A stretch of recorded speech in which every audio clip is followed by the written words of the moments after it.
NFT, but I could go on Etsy, and they're selling it for cheaper. Or just shrink your head. I've met one person in my life that has a bigger head than I do. And what hats did they wear? They didn't wear hats. They were not a hat guy. Yeah.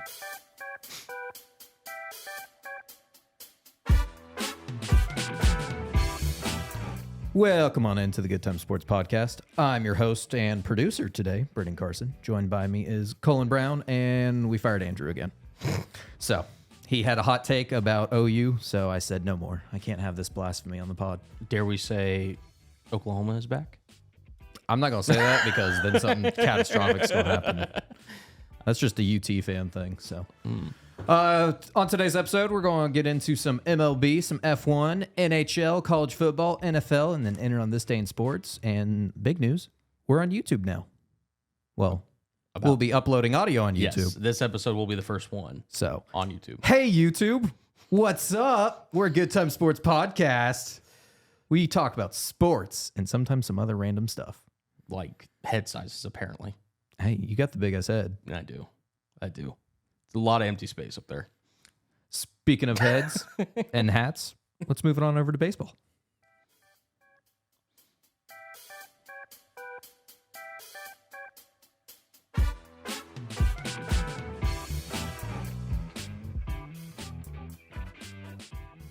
So, for the record, you weren't on last week's episode where we did our baseball predictions, but I did do your predictions for you. Yep, and So my predictions have been okay. The I think- Rangers were the only thing that threw it off. I think right out now. of the six of us that made predictions technically last week, I think we're all kind of in that same boat where we're like, some of them were like, yeah, and then others were like, Oh, and Ugh. Minnesota. I thought Toronto. Yeah. Toronto would have done better, and man, they were awful. Yeah. So I'm going to do this with you right here. So we both thought Toronto Yep. would advance. Twins obviously are serious. I can't believe he chose Texas. I did. 'Cause I'm a Rangers fan, and I didn't. Here's think the thing. they'd be playing super hot right now. it was a perfect storm because I saw Tampa was down because of just all their stuff that they've been going on this year. I figured they'd be a quick out. And then I looked at Baltimore and I said, they're a young team. I believe Texas, if they can get hot at the right time, they can score more runs than the Orioles. And they did. So I was wrong on, I mean, I had the Orioles losing, yeah, but the Tampa. Yeah. No, I had correctly called Texas, which is crazy. I think I had Milwaukee, I think.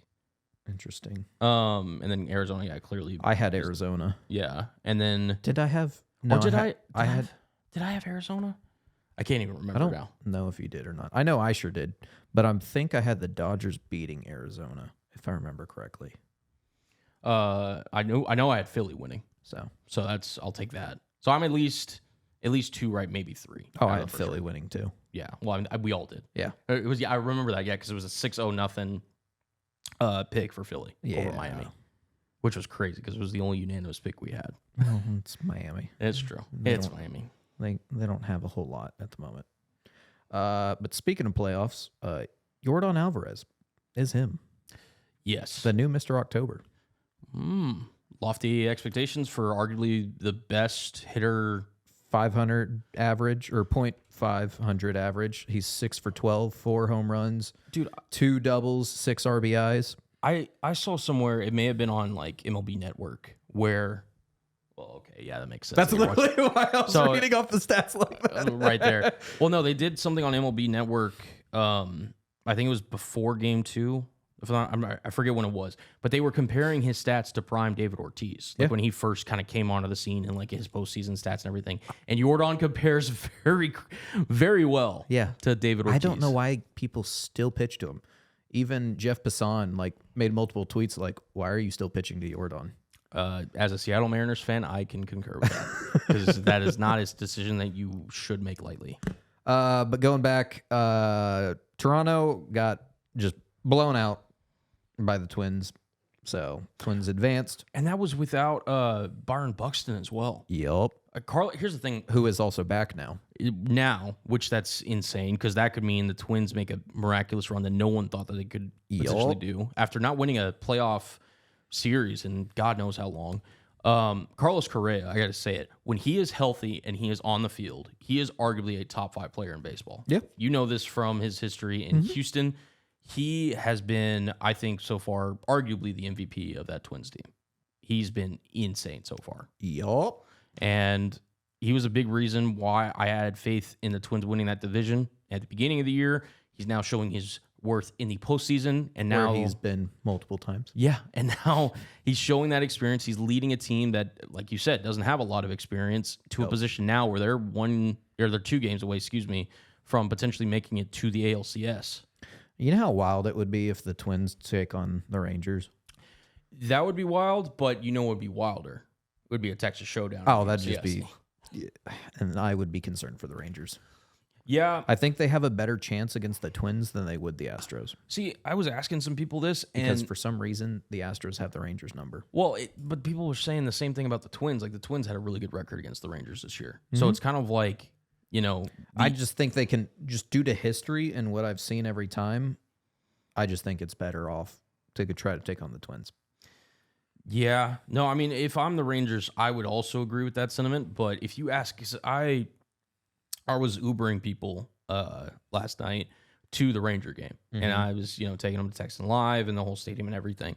And I would just ask, like, how do you feel about it? And they're like, yeah, we hope we win tonight, blah, blah, blah. And I'm like, okay, so then if you win, who would you rather face, Houston or Minnesota? Almost unanimously, I got Houston. It was insane. The amount of people that just wanted that matchup with the Astros. Well, yeah, wanting it and winning it are 2 different things, though. Fair point. Yes, fair. But it's just like... Hey, thankfully, not many people were chanting we want Houston. Well, I did see a sign up.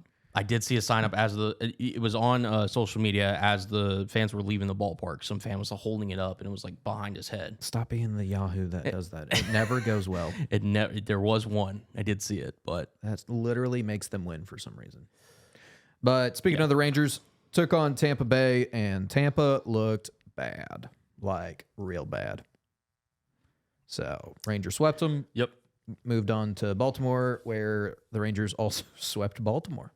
Yeah, it's Baltimore. Okay, I'll start with Tampa. Tampa, to me, was just a team that didn't have a lot of momentum. They had a lot of issues throughout the regular season that we kind of touched on. Yep. And their greatest strength took a hit. They were down 2 starters going into the series, and Texas's offense, people all across Major League Baseball have said this. If Texas's offense can get hot at the right time, they can play with anybody. I wouldn't even say it was only that. The pitching got hot at the right time, too. Well, it was. Montgomery was pitching lights out. But no, that's what I was getting to. Yeah. So it was the fact that you complemented Texas's offense, which has been the best, arguably, in baseball all year. And then you get the pitch and go along with that. Tampa stood no chance. Then you run into a Baltimore team that, again, first time really being here. It's arguably one... I'd say we can at this point call the Rangers' first time being there. Yeah. Lord knows how long. Well, it's, true. But, I mean, they have like Corey Seager. They have some veterans on the team. Sure. But it's also with Baltimore, it was arguably one of the most successful seasons in their franchise's history. Yep. A lot of expectations, especially being the number 1 overall seed. Yep. And Texas just, it's one of those things that Alex Rodriguez said this on a show that I can't remember. He says young teams, it's especially important to play consecutively because when you take a week off, it feels like multiple months off. Yep. And Baltimore seemed to get really rusty. They kind of lost their rhythm that they had towards the end of the year when they really cinched the AL East. And Texas, being the younger team, like you said, in certain spots, they were able to ride that momentum from the Tampa Bay series through Baltimore, and now they find themselves in the ALCS awaiting the winner of Houston and Minnesota. Yep. And so, I mean, yeah. You said it best. Rangers just kept that momentum going. Yeah. So, I mean, Leclerc has been just fantastic closing. Chapman has been making it close in the 8th inning. Yeah, he was brought in. Obviously, he was a big name reliever that, Texas he has speed. He does, but he's control is the issue right now. Well, it's control, and it's the fact that I think he's lost a little bit of confidence as well. I mean, he was at one time arguably the best relief pitcher in all of baseball, some would say. And now he's, in a team that, has high expectations, but he himself, I don't think he's confident in really just almost any of his pitches. He feels like because he's not the main guy anymore and that he's kind of more in a reduced role. At this stage in his career, that's what he is. But I don't think he's mentally at the strongest point in where you kind of need him, and the Rangers are going to need him, especially in this next upcoming series. Yeah, and he was a late pickup too for the Rangers. So. He was, but it was the Rangers addressing the bullpen, which everyone had asked him to. But sometimes not all help is the best help. No. So I mean, but he's better than what we had. No, I agree. But at times he's also not as good as what you had because he can get erratic and he can. Sure, but with how it's been right now, he's still been able to at least close out and not cause too much chaos. And obviously he's not Leclerc, which he's been phenomenal for the Rangers. He's performing at the level that they thought he would at the beginning of the season. Outside of him, how many guys on the bullpen would you take over Aroldis? Say it is like the 8th inning. It's a tie ball game. You know, we'll say the batters coming up for either Houston or Minnesota are kind of interchangeable. How many guys in the bullpen would you rather have come out there in the 8th than Aroldis Chapman, in your opinion? I don't even know. Because if it was Martin Perez pitching how he was last year and we just wanted to shift him into a closing kind of role, I'd say sure, but he's kind of unpredictable too right now. So I was like, I'd almost say Chapman right now, just because he does have a little bit more, I guess, control. Like when the pressure's on, he his erraticness kind of closes in and he can actually start hitting the strike zone more. Mm-hmm. So maybe he just needs the pressure put on him. But my Lord, sometimes we don't want that pressure.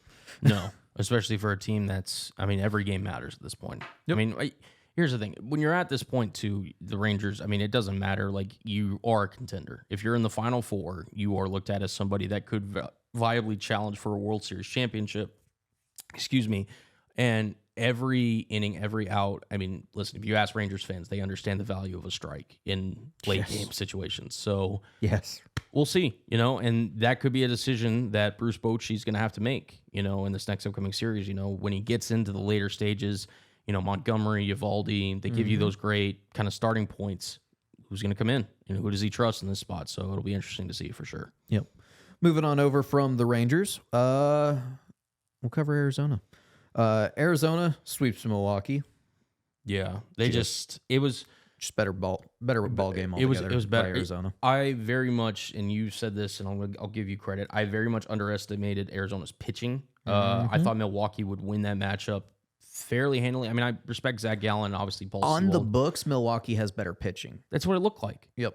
And then Arizona was the better team, just period, throughout the series. I had that feeling. I was like, their pitching's going to click, and because it was due. Yeah, and you were right. And now they're sitting here. They beat, obviously, Milwaukee, who offensively, they were always going to be a challenge going up against Arizona. And now they're taking on the LA Dodgers, and right now Arizona's leading 2-0.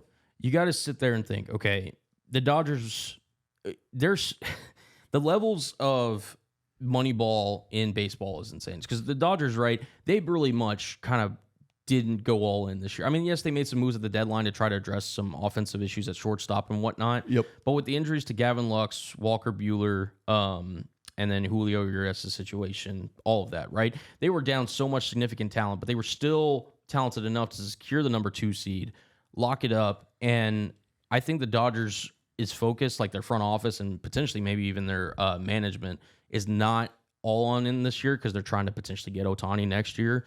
And I think they've sustained too many blows, along with Clayton Kershaw just not living up to expectations. He just tanked. He became playoff Walker, or not playoff Clayton. Excuse me. Walker Buehler's obviously not playing, but yeah, it was a tough blow for Los Angeles. They now find themselves at a 2-0 hole, and maybe out of it by the time you're listening to this. So it's been a rough one for the Dodgers. Maybe but they should have kept Trevor Bauer. It could be. But that whole situation's still unfolding. It's done now. Well, it's not like it's not. Here's the thing. It's done, but it's also not done. If that makes sense. It's like he's done in terms of like he's addressing it, but in terms of like him getting back into Major League Baseball, that's not at all. Oh yeah, there's who knows. Yeah, exactly. He's having a good start over there in Japan. So yeah.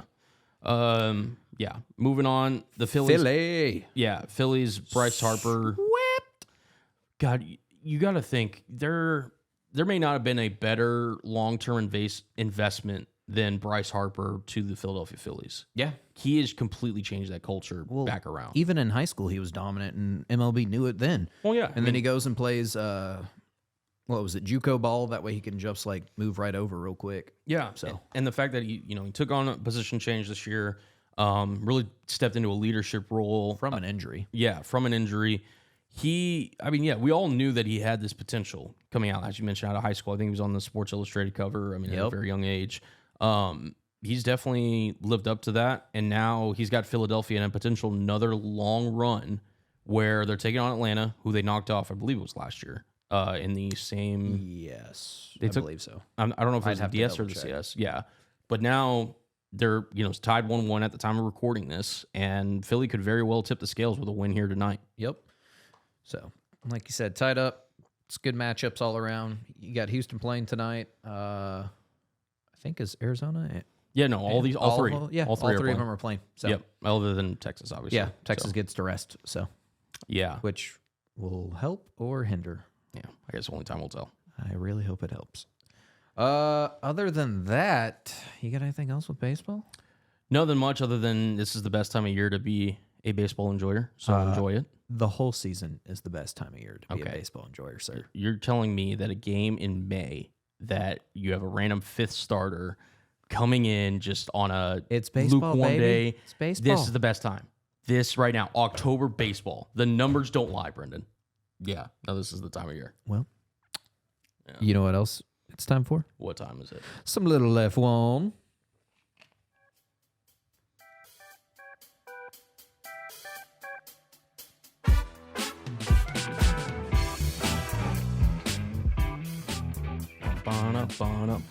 Okay.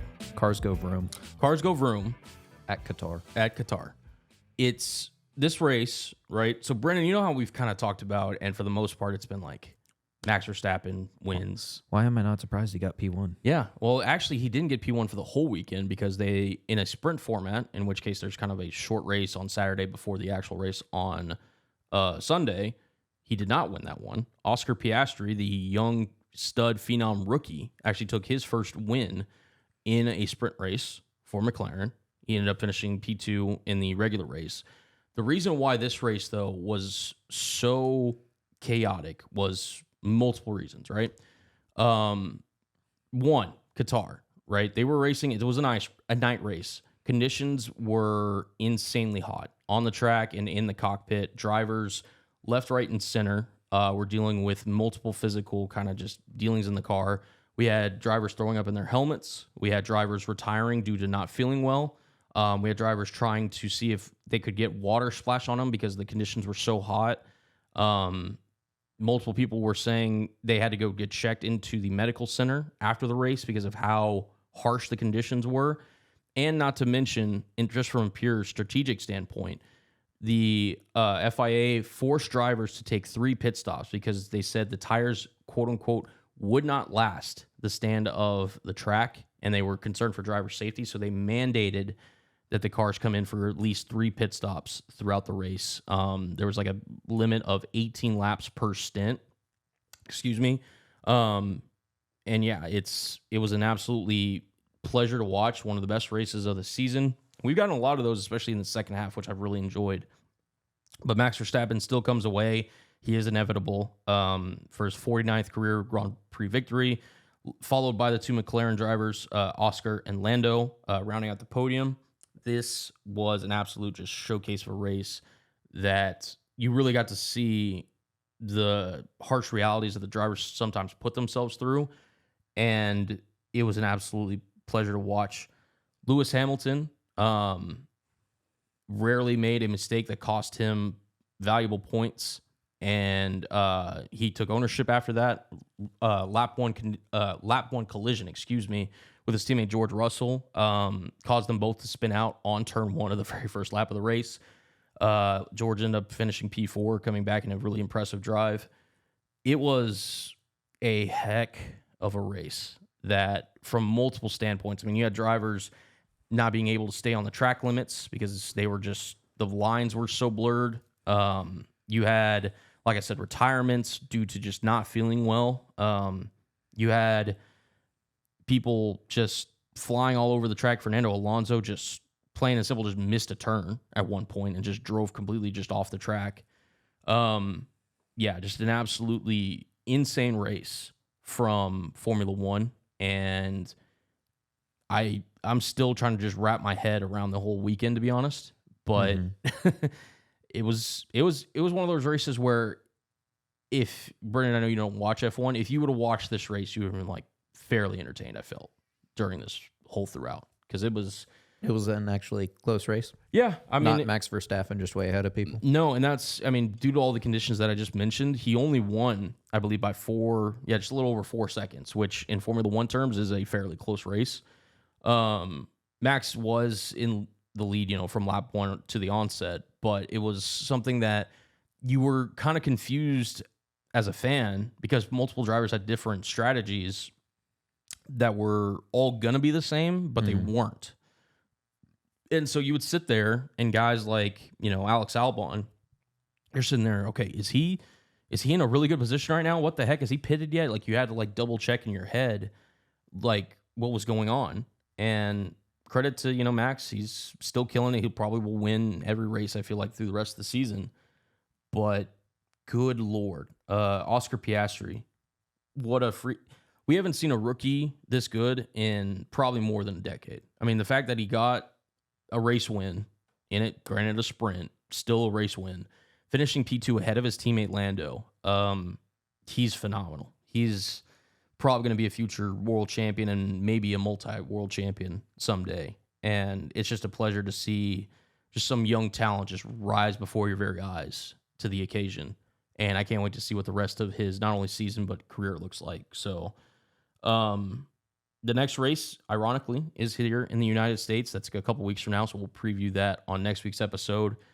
But wow, oh wow, just an absolute banger of a race in Qatar. And yeah, I think they did sign an agreement, so it's going to be a race that we're going to see for the next 10 years.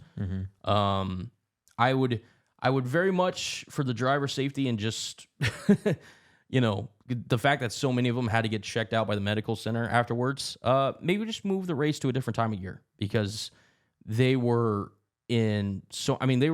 to give you an idea, they were literally sitting there and like propping open their helmets to just try to get airflow in. They were like holding their hands out like on straightaways, just like this, just to try to get air flowing into the cockpit. And it was an absolutely just pleasure to watch. And I can't wait for COTA, which is another sprint race. But we'll talk about that here next week. Without any further ado, Brennan's, I think, taken enough of a break at this point. Let's get over to the NHL.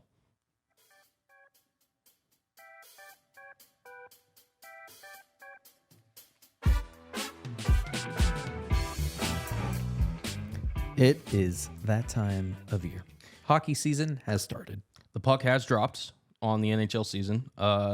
We had a couple games happen yesterday where, we wanted to get this before the NHL season. Obviously, life happens. We're recording this now. So we're going to give you our predictions for the NHL season. But, first of all, Connor Bedard, real deal, gets points in his debut. Or I think it was 8 point.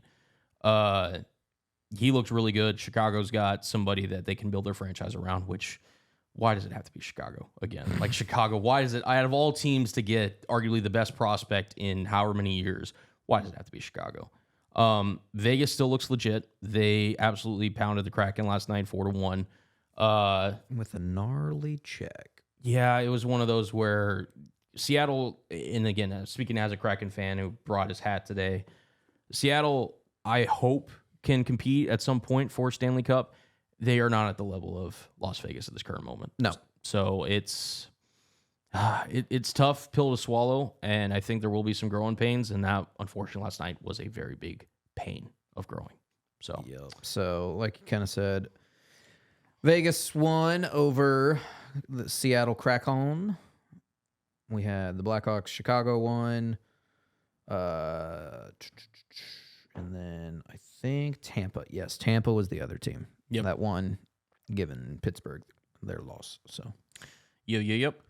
How you feeling about hockey in general with Seattle? Besides, No, I feel good. We've got a lot of young talent. Obviously, Matty Beniers, trophy winner last year. We have Yanni Gord coming back, Grubauer, I think will really be a contributor for us this year. Obviously Brandon Tanev, the guy who got checked last night, he's just always a force with his speed. He was a good pickup. Yeah, Jordan Eberle, our lone all-star in our franchise's history. We've got a lot of talent. It's one of those things. So we lost last year to Dallas in the second round. And I think naturally you hope as a fan that you want your team to take that next progression. Mm-hmm. But I just don't think in the Western Conference there's a lot of room for improvement upwards. Don't get me wrong, we'll hold our own, but I still think there's probably a couple teams, probably a tier above us. Yeah. And Vegas is one of those teams. So, yeah, it'll be interesting to see how the season plays out, but there's a lot of hope for the future. I would caution Kraken fans for immediate returns rather than long-term gains. Yeah. So, that's fair. That's how I feel. What about you, sir, Mr. Western Conference runner-up? I feel fantastic because Stars kept pretty much everyone. Yeah, which was not a given the offseason going into it. Yeah, so that was the nice thing is we kept all of our talent. And I'm happy with it. Do you think defense will still be an issue for the Stars? No, because Hakanpää's been doing pretty good, and so has Hanley. So okay, I think they'll be good. And then Mirio when he's playing good. So if Heiskanen's is on, like I said, Heiskanen's, Hakanpää, those are like the two guys. If they're having a good game, we'll be fine.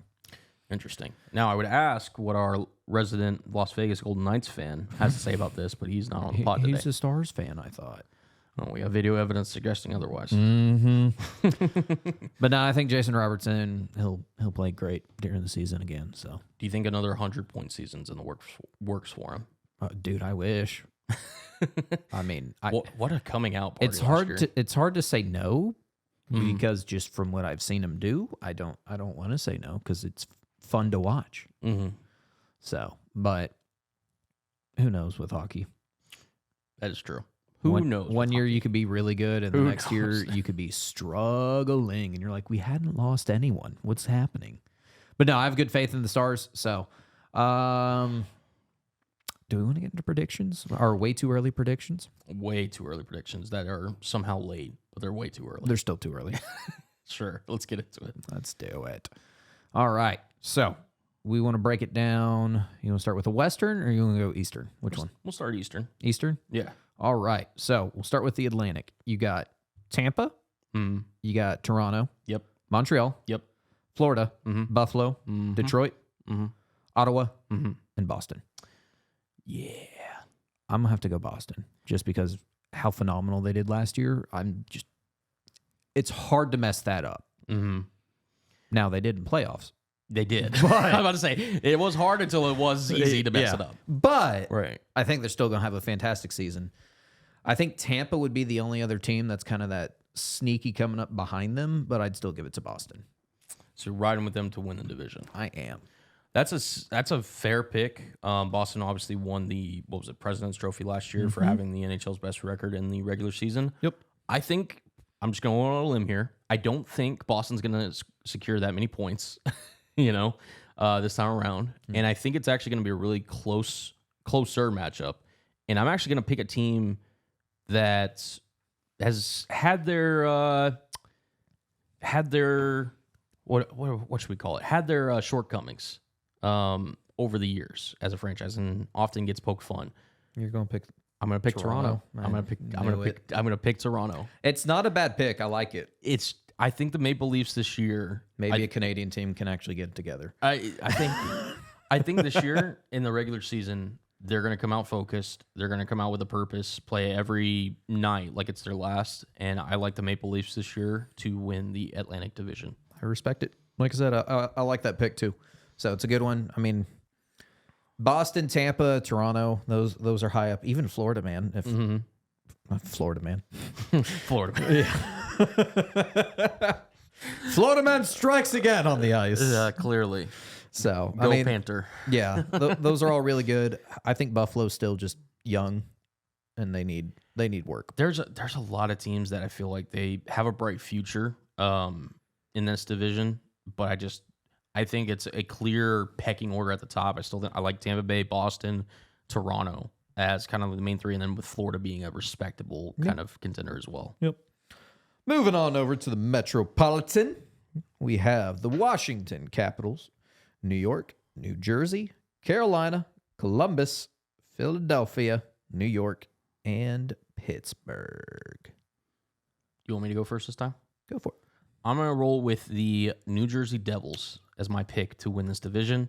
They were very competitive, with the Carolina Hurricanes last year. I think they kind of rebound this year and potentially really just kind of plant their flag in this division and claim the title. I'm going to roll with the New Jersey Devils. Honestly, since you picked them, I'll go a different route. Okay. Because of that, I like that pick. I really do. But like we said, Carolina. Okay. I'm gonna give it up to the Hurricanes. See what storms they got brewing. So we talked about the top level in the Atlantic Division, the Metropolitan. I feel like it's literally those two. Yeah, and then everyone else is just kind of I mean, like floating around. Yeah, I mean the Rangers. We'll see. They've kind of got some aging stars on that roster. They're not like no. I won't write them off completely, No. but I don't think they're also on the level of New Jersey and Carolina. No. Pittsburgh's got some work, and Philly's got a lot of work, and the Blue Jackets do. So, Yep. Moving on over to the Western Conference. Yep. You got Chicago. You got Colorado, Winnipeg, St. Louis, Dallas, Arizona, Minnesota, and Nashville. In the Central Division. Or Central. Yes. Yep. And the Western Conference Central. You can go first on this one. I wonder who he's going to pick, guys. Do I go my bias route? Because the Stars kept all their key players. I'm a fan of them. But again, when you keep your core, it really is good for you. Mm-hmm. So I'm going to go Stars. I like the Avalanche. I do too. I also think Minnesota will keep it interesting for a good part of the season, and potentially Winnipeg as well. I like the Stars as well. That's the first time we agree. I mean, technically, we agreed on the Metropolitan. I just was like, I'll go different just to be different. No, listen, you're allowed to change. You're allowed to agree with me. I'm choosing to agree with you. I just like to spread, with baseball. that's fine. When we put both of our eggs That's in fine. San Diego's basket, I was like, I can't let us both go down with a ship again. Okay. Well, don't defend yourself later if you're wrong. So I'm not going to be wrong with the Stars. Okay. Well, I'm picking the Stars too. So we're not going to be wrong with the Stars. Real quick though, while we're in the Central, Yep. Minnesota. I got a bone to pick with you. Go ahead, Brendan. Your reverse retro jerseys you have this year, you don't deserve those colors. How dare you try to be the North Stars? We own the North Stars, sir. We were the North Stars. You abandoned that team. They came here to Texas, and they've been dominating. You don't get those colors. Leave them alone. They're not yours anymore. So to cross sports for a second, just to make sure. So you're on this, so I'm on the same page as you. You think the Tennessee Titans should own the Oilers jerseys that they own because it was they took the team from Houston to Tennessee. Okay, so I agree with that because that's the franchise it's with. Yeah. They just changed names. Exactly. Okay, no, I agree with you. Yeah, but I'm just confirming. No, yeah. Yeah. That's how I feel about that though. Yeah, I think the Texas Rangers for baseball should do the Washington Senators at any point they want to. Yep. I don't want the what would be a good example? I don't want, if Seattle has a new basketball team, I don't want them to claim, unless Supersonics? They claim the Super, because they moved to Oklahoma City. And Oklahoma should have the right to, if they want to do that as their retro jerseys. Which that opens up another can of beans, because Seattle and Oklahoma City do not like each other. Yep. But no, I agree. Yeah, so we're both picking Dallas, so that leaves us with one final division, sir. The Pacific. You have the dominant Vegas Golden Knights. You have Vancouver. You got Anaheim, Edmonton, Los Angeles, San Jose, Seattle, and the Flames. The Flames. Calgary. I think you kind of know where I'm going, so I'll just get it out of the way. We're both probably going the same thing with Vegas. No. I'm rolling with Edmonton. I'm taking the Oilers. I like that pick. I respect it. I have to go. Leon Draisaitl and Connor McDavid are the best 1-2 punch in the National Hockey League, in my opinion. I think their defense this year will get better, and they're going to challenge Vegas like they did last year. Yeah. And I mean, it was really, a four-way fight for the division crown with Vegas, Edmonton, the Los Angeles Kings, and then the Kraken kind of fell off towards the end of the year. I expect all four of those teams to still be in contention. Maybe with Calgary also throwing their weight in there. But I like Edmonton this year. I like the Oilers. So I respect Vegas, but I think Edmonton this year, this is their year. All right. Well, there you have it, folks. Our way too early predictions for hockey. We got one more. We got the prediction. The prediction Stanley Cup matchup. And winner. So who are you going with? All right. So who do you think will take the Eastern Conference? I am going to roll. Is it your New Jersey Devils or is it your Maple Leafs? I'm going to roll with the Devils. The Devils, all right. I think so. The Devils will take the Eastern Conference, according to Cullen. Yep. And they will be taking on either the Dallas Stars or Edmonton. Roll with Edmonton. Edmonton. So we got Edmonton versus New Jersey Devils for the Stanley Cup. You mentioned a Canadian team potentially finally having their year. Listen, if I'm putting my eggs in any basket, you're going. I'm gonna roll with Edmonton. I'm gonna roll with the best player in the NHL. Let's get it all the way. Yes, so I'm picking the Oilers to win the Stanley Cup. The Stanley Cup. There is Colin prediction on the way too early Good Time Sports Podcast hockey prediction. As for mine, it's got to be our year. It's got to. Yeah, I need it. Yep, I really do. It's so weird that you're picking Minnesota after the rant you just Oh, went yeah, absolutely. No. I'm having the Dallas Stars take the Western Conference, and I'm going to say they're going to go up against Carolina. Ooh, I like it. Good little matchup there. And I like it. It's the Stars' year. Come on. That's a really fair pick, and you said earlier, you're joking, you said it was a biased pick. It's really not, though, because they retained their core. They played fantastic. The issue was defense was falling apart. And then... Yeah. No, I think they have the right coach. Ottinger is literally like the only defense at times. So as long as that doesn't happen, we can win. If you give him any semblance of defense. That's just someone to help him. Oh, trust me. I mean, when we just one player. Defense ended up winning. I felt like the series against Seattle. Yep. Because they actually decided to start cracking down. Yeah.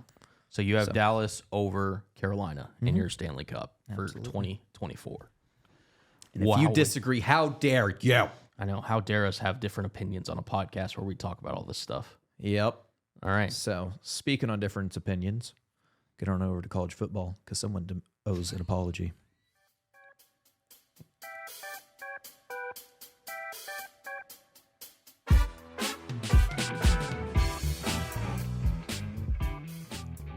Oklahoma is back. So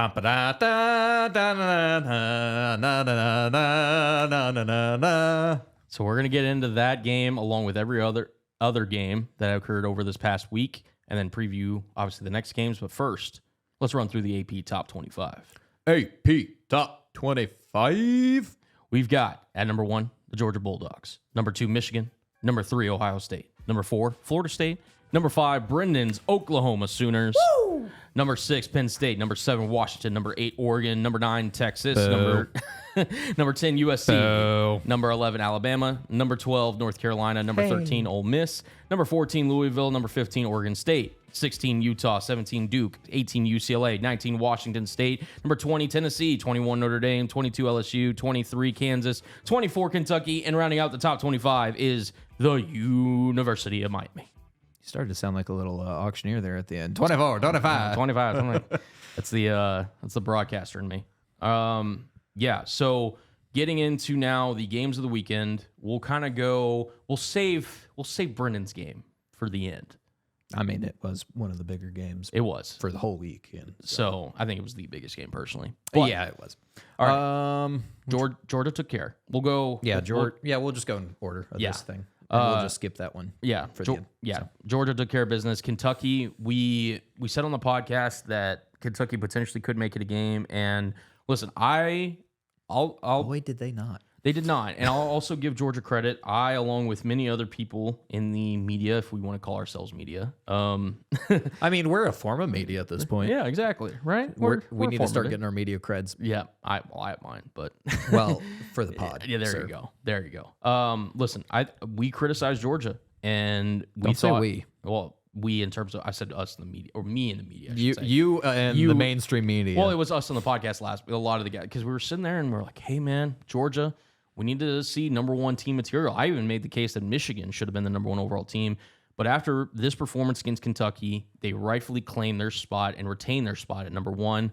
All credit to Brock Bowers and the Georgia Bulldogs. Number two, Michigan also took care of business against Minnesota. Interesting quote from Minnesota's head coach afterwards, calling Michigan a boa constrictor in comparison of how you play against Michigan. I think it's a very fitting description, but I digress. Michigan took care of business 52-10. Yep. Ohio State, 37-17 over Maryland. Yeah, it was interesting. Kyle McCord, this is one of his better games. 320 yards. This is one of his better games. 320 yards. The questions that we had about him at the beginning of the season. Now it's Maryland. Yeah. It is Maryland, but it was still good. No, Talia Tagovailoa, to his brother, started for Maryland. And this was potentially looked at as like potential, hey, this could be interesting. And it was for about maybe a half or so. Yeah. And then Ohio State pulled away in the second half. Just too much talent for the Buckeyes. I still don't fully trust them, but I will say McCord and Ryan Day seem to be finding a groove with this offense. Yeah. You know what game didn't start out too hot? The Florida State-Virginia Tech game, with Florida State dropping 22 in the first. Now, Virginia Tech did add 10 in the second. Yeah. But Florida State was 7 in the third, right? And then, but still. It's 22 in the first quarter. So, and Jordan Travis didn't have to do a lot in this game. 170 for 2 touchdowns. He, to me, and I had them, he was my preseason Heisman pick. He's improved as a player, but there's just so many good players in college football that we're about to get into. Yep. His job, honestly, is just get it to either Johnny Wilson or Keon Coleman and let them cook. And then Trey Benson out of the backfield, 11 carries, 200 yards, 2 touchdowns. He's going to be toting the rock for Florida State. Jordan Travis's main job is to not screw it up, and Florida State will be in the playoff. Yeah. Now to move it on over to a game that was extremely close, which shouldn't really have been. Yep. Arizona Wildcats versus USC Trojans. Yeah. USC ended up winning in triple overtime, 43-21. Caleb Williams. 43-41. Or excuse me, yes, 43-41. Yep. I don't know why I said that. You're good. Caleb Williams he was the only reason USC won and was able to stay in that game. It's the USC Caleb Williams. Yes. Not the Trojans. It's the USC Caleb Williams. Meanwhile, Arizona's quarterback, Noah Fafita. Yeah, Fafita, 303 yards, 5 touchdowns, 1 interception. But still, 303 yards with 5 touchdowns to Caleb Williams, 219 and 1 touchdown. Well, he had 3 on the ground as well. Yes. I'm just saying, though, in the normal passing. Oh, yeah. No, here's the thing. Because not much else is there really to talk about. Right. Well, here's what for USC. Well, here's what we'll say. Lincoln Riley, his philosophy is in question again, because now with arguably the best talent that he's ever had at the quarterback position, he has still not been able to build a competent defense around said superstar. Caleb Williams and the Trojans are in trouble. There's a reason. Team was able to build a really good defense. Yeah, Oklahoma. Yeah, Brent, we'll get into your Brent Venables. It was mostly just a jab at abandoning the team. So it was. Listen, USC also on offense, they really missed Zachariah Branch. Yeah, my God, the freshman wide receiver did not play in this game, and it showed.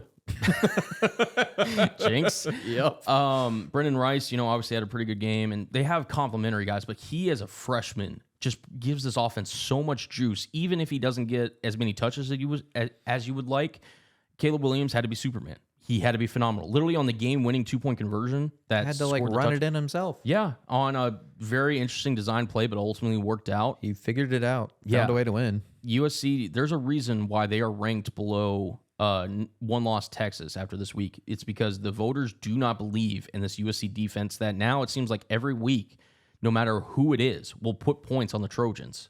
Yeah, and where Texas took on a more, just overall arguably better opponent and lost to Oklahoma. Meanwhile, USC almost lost to Arizona, who's who was 3-2 at the time. Yeah, and in Arizona, with all due respect, they're not the top level of Pac-12 competitor. No, that some of the other teams are. And now I'm sitting here at USC. We all picked USC to win the Pac-12. Boy, are they making us look like we might be dumb here soon. Yeah. Just like everyone else, though. Yeah, but they're currently still undefeated, and they still have Superman back there playing quarterback. Listen, we'll see how long this can continue on. They're about to get into the really big heart of their schedule. It's USC, though. If you got stock in USC, I'd be kind of quietly being like, hey, it's how much can we get for this? Yeah. 6-0 team, Caleb Williams, how much you want to buy? Because it could get very ugly for them in the second half of the year. Yep. Hey, you know what we have? An upset alert, baby. Bum. Notre Dame Unfortunately falls to the Louisville Cardinals. And I say this with all due respect.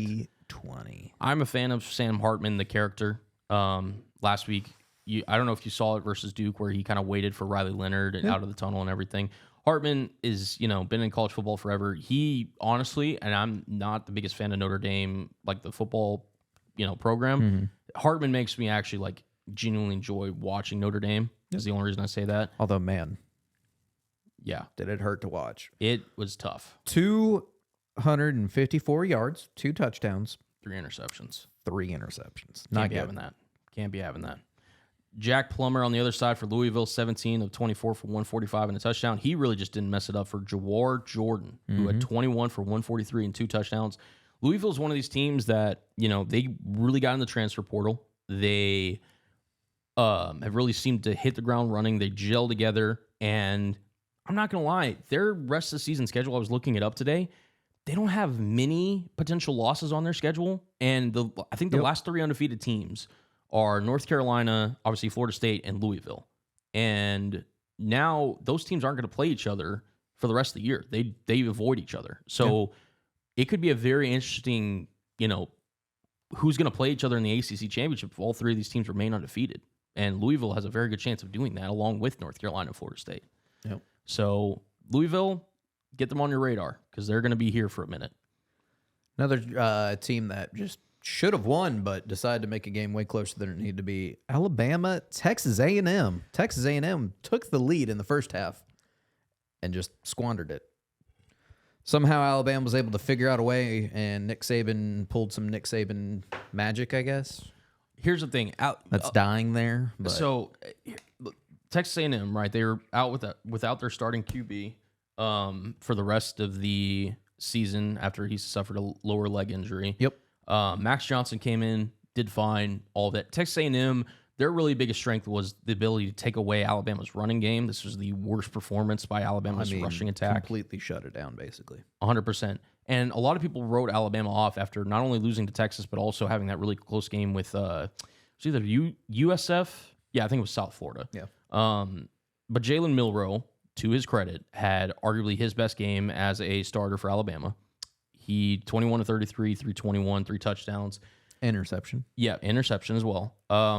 Look, if Alabama can run through the rest of their schedule, which includes a very tough couple of weeks versus Tennessee and LSU, which are not gimmies, especially going up against Jaden Daniels, my lord. Mm-hmm. They could find themselves back in the SEC championship game against a Florida team where, okay, Nick Saban, Kirby Smart, we'll see what you got. But I think we, along with a lot of other people in America, may have written off this Alabama team because they're still disciplined. They're still Alabama in terms of intangibles.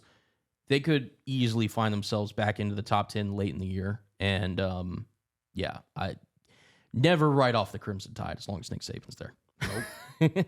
Absolutely. Speaking of another underrated team, though, I'm willing to say this right now. UCLA, biggest sleeper team other than, because we have the big 3, right? Like you have USC, you have Oregon, and Washington, who we're going to get into here in a second. Another upset alert, by the way. Yep. UCLA knocked off Washington State. They, to me, could have a very slim, dark horse chance of winning the Pac-12. Yep. They play phenomenal football on both sides. Dante Moore, again, he may be the best freshman quarterback in the country. Didn't play the greatest this game, but he just makes plays. He's ability to throw all over the field. He could also do it on the ground as well. And now UCLA also has a rushing attack that complements him. Washington State's no easy out. Cameron Ward has been lighting up the Pac-12 and really lighting up anybody he's going up against. And the fact that UCLA was able to hold him and this Cougars offense to only 17 points, that was no easy feat. Yep. And UCLA, personally, I feel like announced themselves on the college football landscape with this huge win at home. Absolutely. North Carolina took on Syracuse. Drake May used this game as a Heisman booster, basically. No, there's no short list that is out in America right now that does not have Drake May. Yep. He was one of my Heisman picks, so I need him to keep playing well. 33 for 47, 442 yards, and 3 touchdowns. So just played lights out. Score was 40-7, Carolina. Yeah, no, But again, also the big news for North Carolina is that they got their number one receiver back. yes, they did. Devontae Walker played a little bit in this game, 6 for 43. He's going to get more acclimated into this offense, and I would feel like in very short order become May's number one target. Just another tool for him to. Just another one for potentially one of the greatest, great college prospects, QB prospects in the nation. Yep. Good Lord. Listen, Drake May, you shut me up real quick because I was sitting here, I was texting you, I was letting Andrew know. I'm like, hey, May has been doing it. May has been doing it. Hey, wake up, May. Hey, wake up. He's woken up. Yep. And he is here, and he is going to wreak havoc on anybody he goes up against. I am full support. Obviously, as your pick for, I think it was not only ACC Player of the Year, but also you had him as your Heisman pick, right? My Heisman pick. So, yeah, credit to you, and May's looking all bit the potential Heisman candidate. Yeah, yep. As he is. So, Oregon State wins an absolute thriller. This, to me, I was so happy to see. One of those games, though, that they should have just dominated again. The thing is the reason why I'm more, I guess, high on this is Oregon State is a team that traditionally, especially with DJU, they tend to win a lot of low scoring, like kind of drag it out games that are ugly. And the fact that they're able to score 52, again, I get that it's Cal. The fact that they're able to put up this amount of, offense on a team like this gives me signs of hope for Oregon State because I wasn't sure if they were capable of doing this, getting into a shootout and potentially winning it. Against a team. So this filled me with a lot of good hope for the Beavers. Yep.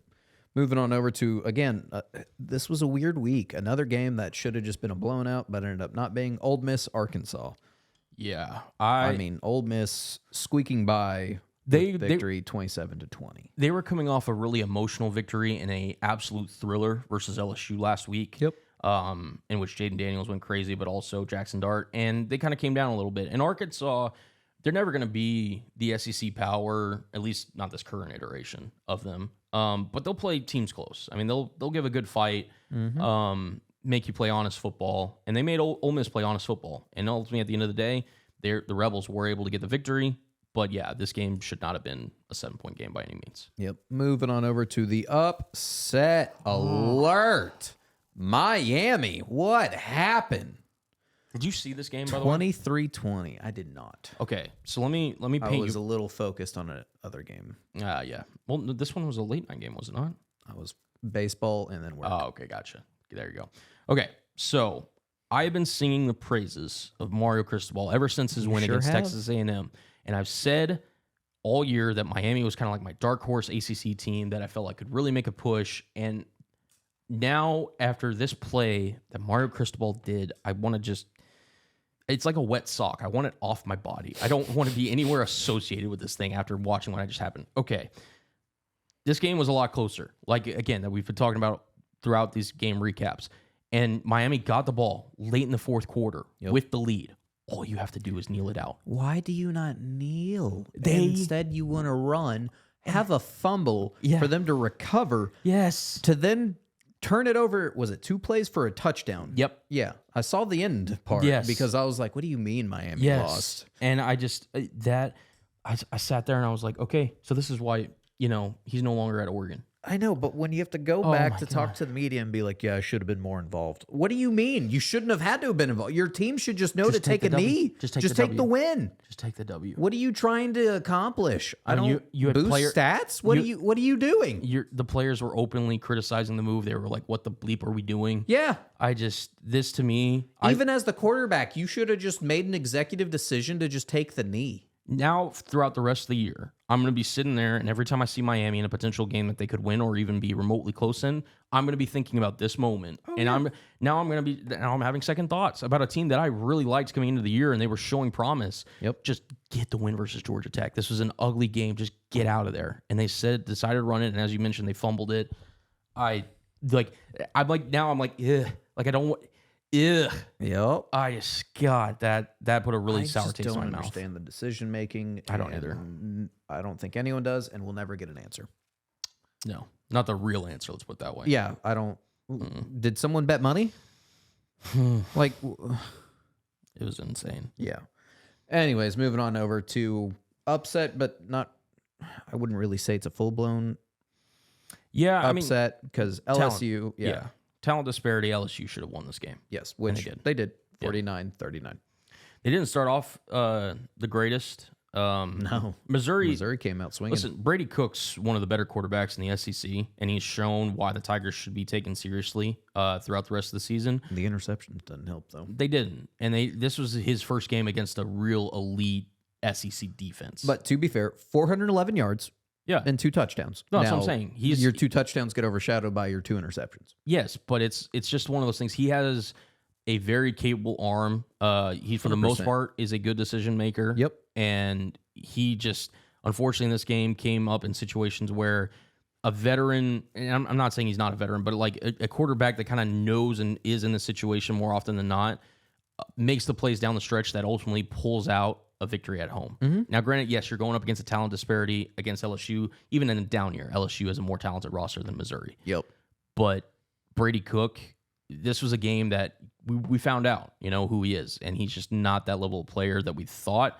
Jaden Daniels, still phenomenal. 15 to 21, 259, 3 touchdowns, and added 130 on the ground. He is just a dual threat extraordinaire. Listen, Missouri still has a lot of talent, and they could have themselves in a really good bowl game, but LSU just was the better team in this one. Yep.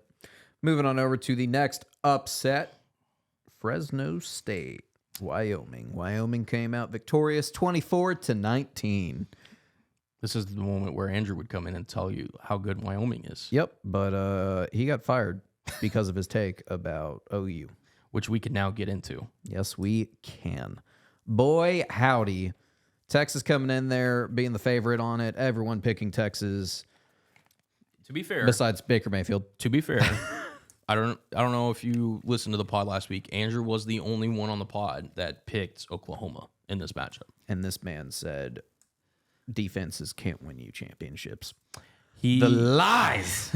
It was a 3-1, and he was the one that picked Oklahoma. Yeah, and so I got to defend him that much. I'd say Dylan Gabriel balled out more than Quinn did. Now Quinn played a really good game, 31 for 37, 346 yards, 1 touchdown. The issue was the 2 interceptions that OU got.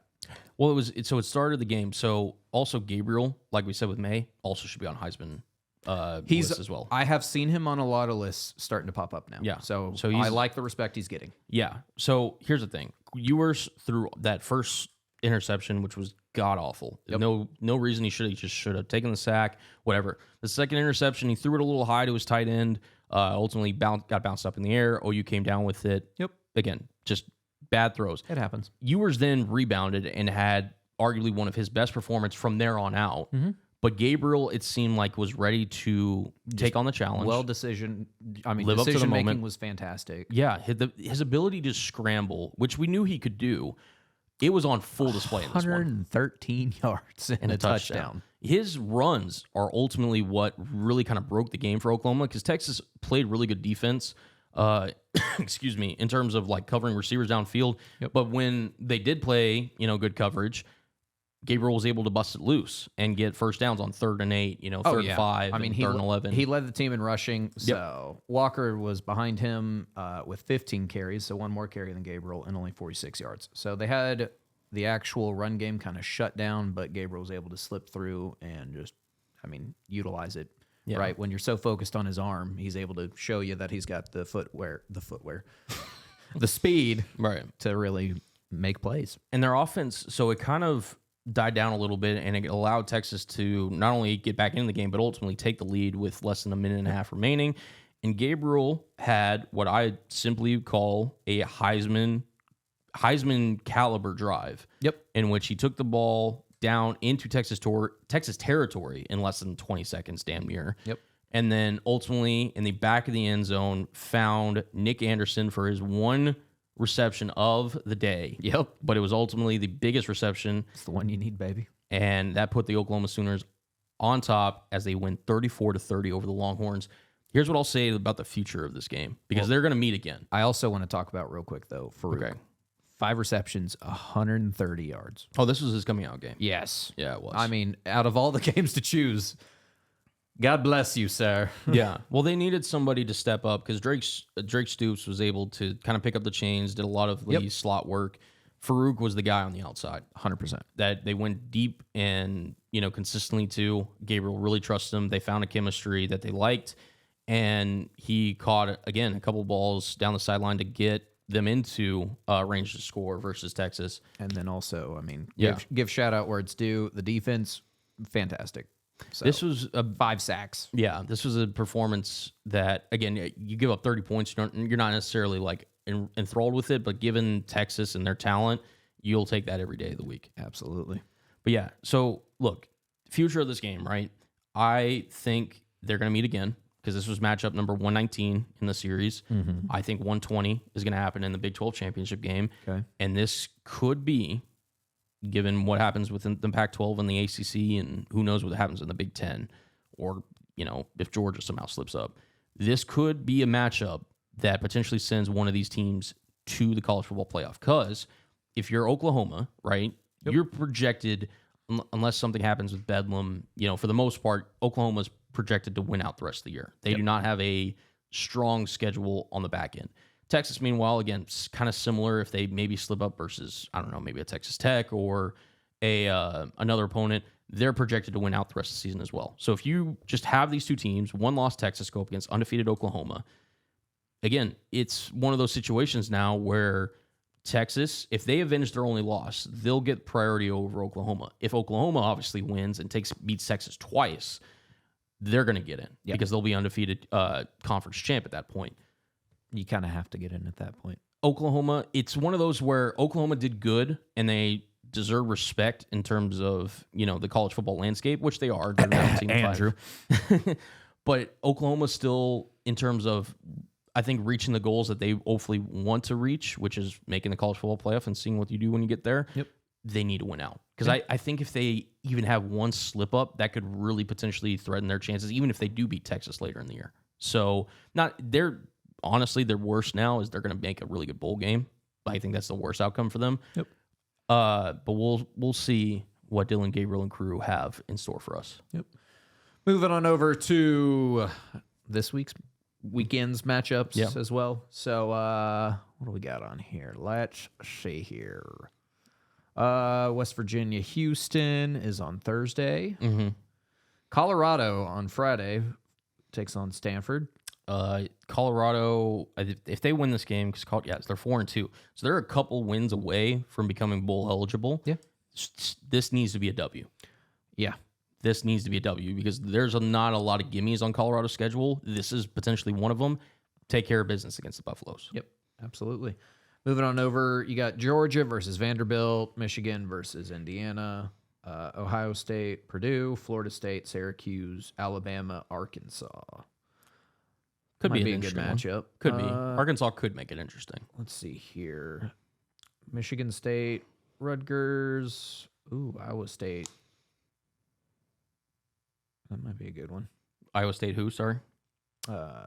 Cincinnati. Oh, there you go. Yeah. Penn State, Massachusetts, Utah taking on Cal, who obviously gave Oregon State a lot of trouble. Yep. We'll save the big game. I know you see it, the 7-8 matchup. We'll save it. We can just say it now. Washington is hosting the University of Oregon. Both teams coming off a bye. Bo Nix coming out to play versus Michael Penix and the Huskies in Seattle at Husky Stadium. Hey, how many wins is Oregon at right now? They are at 5. Okay, and how many do they need? 10. Okay. They have not played anybody worth a darn on defense. I'm just saying. No, I'm just saying. Here's the thing. What I'll say about this, right? So, yeah. By the way, thanks Texas Tech and thanks Andrew for that. By the way, here's what I'll say. So they've played Colorado, who just they're up front on both sides of the ball. They're not able to compete. Yep. This is where Oregon's schedule gets interesting. To your point, they play again. We'll find out who the best team in the Pac-12 is potentially with this game. Obviously, they're the 2 highest rated in the AP poll. Mm-hmm. After this, Oregon, right? They have the second hardest schedule of any team in the top 10. They're at home after this game versus Washington State and Cameron Ward, who we just talked about. They're on the road versus Utah. Those are their next 3 games, 3 ranked opponents. Then they have a home game, versus California. Relatively lighter game. Yep. Then they're at home versus USC and Caleb Williams. They're on the road versus Arizona State, which is another lighter game. And then their last game is at home versus Oregon State. To your point about the Bo Nix jersey bet, Washington is a team that I personally feel, and I'm not just saying this because of Bo Nix or whatever, I genuinely think Washington right now is the best team in the Pac-12. I think they're the most complete roster with a potential NFL quarterback, NFL wide receivers. They've got talent all over. So I'll say this. If Oregon wins this game on the road, I'm going to start sweating a lot in terms of that. Because if you look at their schedule, so the Oregon plays 12 games in the regular season, right? So for me to even really still be alive in terms of like in the postseason, Oregon has to lose at least 3 games. Yeah. Now, I said before the year, I think they're losing to Washington, USC, and Utah. Now, could Oregon State also give them problems? Yes. I thought Texas Tech could also give them problems, and they did to a certain extent. We're about to find out about both these teams, Washington and Oregon, as programs. Listen, Washington doesn't have an easy schedule either. They are, let me just pull up their schedule real quick. They also are going to have to go through kind of a murderous road towards the end of the year, because after this Oregon game, they do have kind of 2 lower games in Arizona State and Stanford. Then they're on the road versus USC, at home versus Utah, on the road versus Oregon State, and then at home versus Washington State. So they end the year with 4 ranked matchups. Both teams are coming off a bye, and I'm going to say this as well. Dan Lanning, hey, we're fighting for wins, not clicks, right? Even though they invited the camera crew in to record that. Yeah. It's real easy to beat up on a team that you know physically you can kind of push around in Colorado that just doesn't have the big boys to kind of match up with you. Yeah. It's another thing to go up against a team that can look you eye to eye and say, all right, what's your best shot? What do you got for us? So we're about to find out, Oregon, Washington, who is going to be the premier team and probably the favorite to win this Pac-12 matchup. So, yeah, I'm excited. We'll potentially, I think we'll be watching this game together at some point. So that's the plan. Yeah, you're probably going to see me in my element watching this one, because I'm going to be very much locked into this matchup. For those of y'all that are listening to the podcast for the first time, what we're referring to when we say the Oregon needing 10 games in the bet, Colin made a bet right before the college season started, because he's such a big Bo Nix fan, that if Oregon got 10 wins, he would have to buy a jersey for them. It's a Bo Nix jersey. Yep. He'd have to wear it till, I think, the end of, was it Super Bowl? So the Super Bowl would be the last event. So any football related, so any podcast, anytime we're like watching anything together, football related. Yeah. I might even just put reruns of games on when he comes over to hang out to force him to have to wear it. So who says I'm coming over? I will. Who says I'm coming over? So just to make him constantly wear a Bo Nix jersey. So for those of y'all listening for the first time, that's what we're referring to. Hey, listen, if like I said, if Oregon wins this game, I'm gonna have to look at potential cash out options, because there ain't no cashing out, bud. We'll see. We'll talk about it, but it's because here's the thing. I also, shame on me for making a team bet about a college player that I don't have too much faith in, because Oregon as a team, right? Their offensive line is one of the best in the nation. They've allowed like 0, or I think last week they did, or 2 weeks ago. They're one of the best offensive lines in the nation, graded by PFF for what it's worth. They've got some dudes on defense. Their running back's pretty good. They've got a pretty good NFL wide receiver potentially. So did I underestimate Oregon a little bit? Yes. Perhaps. But also, the Pac-12 has also risen up as well. So They have? it's kind of a blend of both. We're waiting to see, what we find out. But yeah, this is easily the biggest game of the weekend. Absolutely. Moving on over to the next game. Normally, I wouldn't really care too much about this, but seeing as how they played just literally this past week, Tennessee A&M. Yeah. So maybe it's not a fluke. Yeah, we'll see what Milton looks like going up against the Texas A&M team. That, to be honest, they're going to be a tough out anytime they go up against anybody. Yep. But yeah, Milton should make it interesting. Yep. Kansas versus Oklahoma State. We'll move on from there. Hey, listen. Well, I'll say this: Jaden Daniels, if he plays, Kansas will be looking to put a pounding on somebody because they felt like they could have been more competitive against Texas had Daniels been playing. So, Florida, South Carolina. Game worth mentioning. Yeah, Rattler, I've kind of lost the shine to. It's just he still continues to make some of the mistakes that he had as a freshman. Yeah. In Florida, Graham Mertz, I just can't get behind. Yeah. Sorry. Fair enough. BYU, TCU. It could be interesting. I think BYU could really give TCU some trouble. Yeah. What else we got here? Iowa, Wisconsin. Yeah. The Hawkeyes now without Cade McNamara. I think he's out. I'm not sure if it's the rest of the season, but he's out for the foreseeable future at least. So we'll see how the Hawkeyes look against our two picks to represent the Big Ten. What was it? The other division, not with the main. Yeah. I can't remember the name off the top of my head, but yeah, big matchup here. Louisville, Pittsburgh. Louisville, are they for real? Because Pittsburgh, this could be a game after a huge win versus Notre Dame. You kind of come down emotionally. We talked about this earlier. On the road, the Louisville Cardinals should be on upset alert. Yep. Washington State, Arizona. I mean, hey. I think Cameron Ward bounces back, but also Arizona will put up points with them. But I like Washington State at home in a rebound game. All right. LSU, Auburn. Jaden Daniels, the other. Jaden, or I think it's Jalen Daniels for Kansas. It's Jaden Daniels for LSU. My apologies. LSU, I like in this matchup. You can't stop the one-man wrecking crew. You just can't. Andrews, Texas Tech versus Kansas State. I think Kansas State will take that one. Yeah. I think Texas Tech's out without their starting QB for the rest of the year now. So Yep. Yeah. So Notre Dame, USC. The other big game. Well, one of two, or one of three. Three. Yeah. Ranked matchups. Actually, 4. Yeah, there you go. Yeah, that's right. So USC, this is going to be a really tough game because with Marcus Freeman at the helm, Notre Dame will make it tough on Caleb.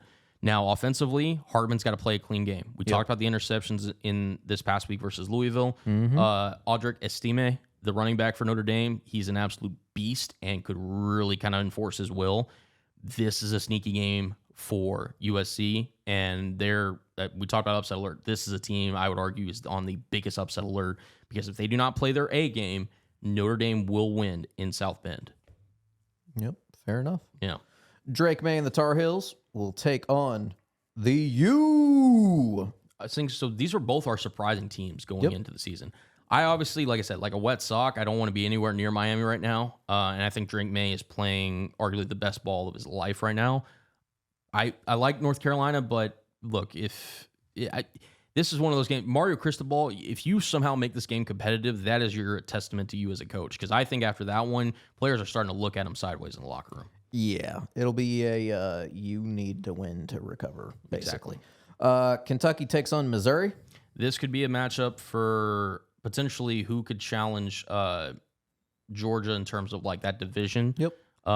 We obviously saw Kentucky just lost to them. So if Missouri can kind of rebound and beat Kentucky, maybe make it interesting. If Kentucky wins, it's a wrap for, not that it was ever in question, but it's a wrap that Georgia's taking that division. Yep. So UCLA, Oregon State. That'll be a real good one. It will be.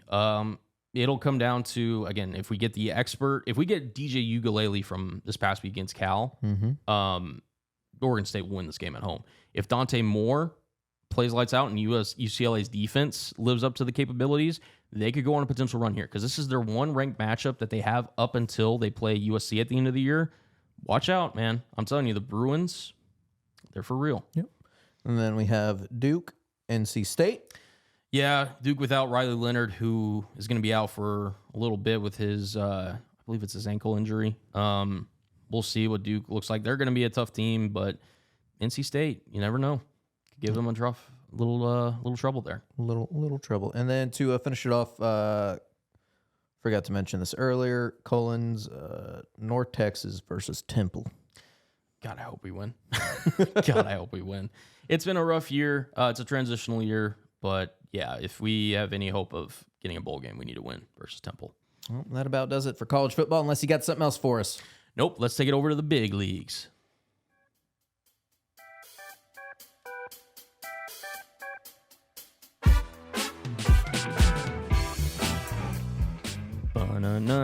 All right. Dude. Chronological order. Yeah, but I got to say something before we start. Okay. The injuries. So many. I know, dude. Like, this year is just, like... It's rough. It's fantasy football hell. It is. Which, update alert. We got to... Colin and I have decided we will do a fantasy football podcast. So, if y'all want to see it, let us know. We're the two that are willing to do it. We'll talk all things on players to add, drop, draft strategies for next season if we want to go that far even. Just let us know kind of what y'all want, what y'all like to see. Just leave some comments, especially now on YouTube. Leave some comments if you want to see that kind of stuff. Yep. We're also working on getting a camera for the YouTube set up, so make it a little fun. Yeah, no, a lot of stuff's happening.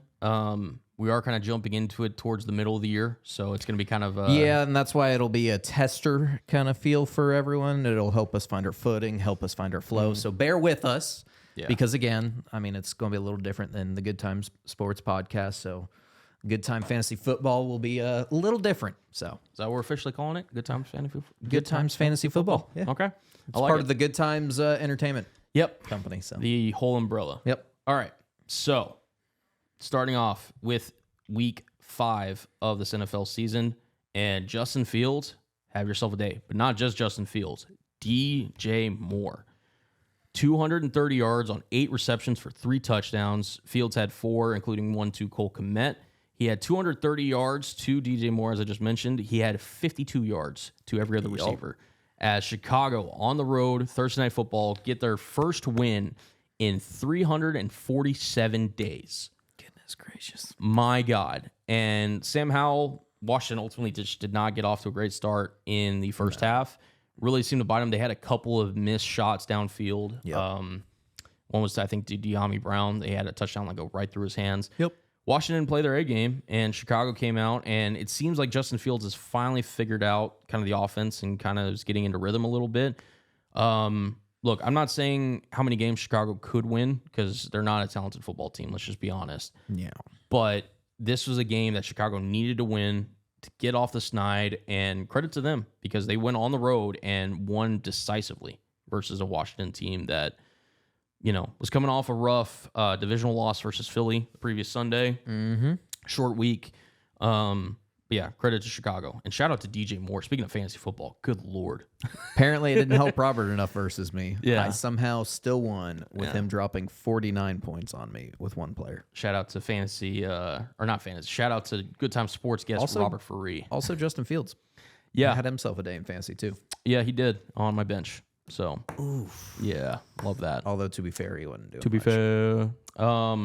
Moving on over to the game across the pond. Basically the Jaguars' home stadium at this point. Yeah, we just move them there. I don't know how logistically that would work, but hey, I mean, they play, it seems like, all their games over there. Yeah. Back-to-back games in London, and the Jaguars knock off the Buffalo Bills 25-20. Trevor Lawrence, 25-37 for 1 touchdown, 315 yards. Travis Etienne, 26 carries, 136 yards, 2 touchdowns. He's the guy in Jacksonville. Had himself a day. Yeah. So here's the thing with Josh Allen, right? Don't forget Ridley, though. Yeah, no, Ridley also had himself a day, 7 for 122, with respect. Jacksonville does a really good job, though, spreading the ball around. I mean, you have 7 for Calvin Ridley, you had 6 to Christian Kirk, 4 for Travis Etienne, 4 for Everett Ingram. They're doing a really good job of spreading the ball around, but yes, Calvin Ridley is leading the charge. Thank you for reminding me. Josh Allen. Okay. So, right, Josh Allen, so far this season, I'm just going to do a quick recap in my head. Week 1 had arguably the worst game of his professional career so far. Yeah, don't remind me. That was a terrible week for fantasy football players. Yeah, and then he Stressing. goes. Yeah, so then he goes on 3 straight weeks of really good football. He himself didn't play the best in all 3 of those games, but he had a much better stretch. Yes. And then this game, it seemed like he came back down to earth, And it's the Josh Allen roller coaster of the Buffalo Bills. The further he gets from Brian Daboll, but really kind of throughout his NFL career, if you look at his and I know this is just a blank stat, but if you look at his quarterback rating, it's very much just up and down and up and down and up and down. And he'll go through runs where, again, you think Buffalo could be the best team in the NFL. They are just the most dominant, that high-powered, explosive, just Super Bowl contender. Yeah, everything. Like, should be potentially the favorite. And then you watch some other weeks, and you're like, how? Like, this doesn't look like the same team I just watched. And it's I don't know what it is about their culture or what it is about Allen.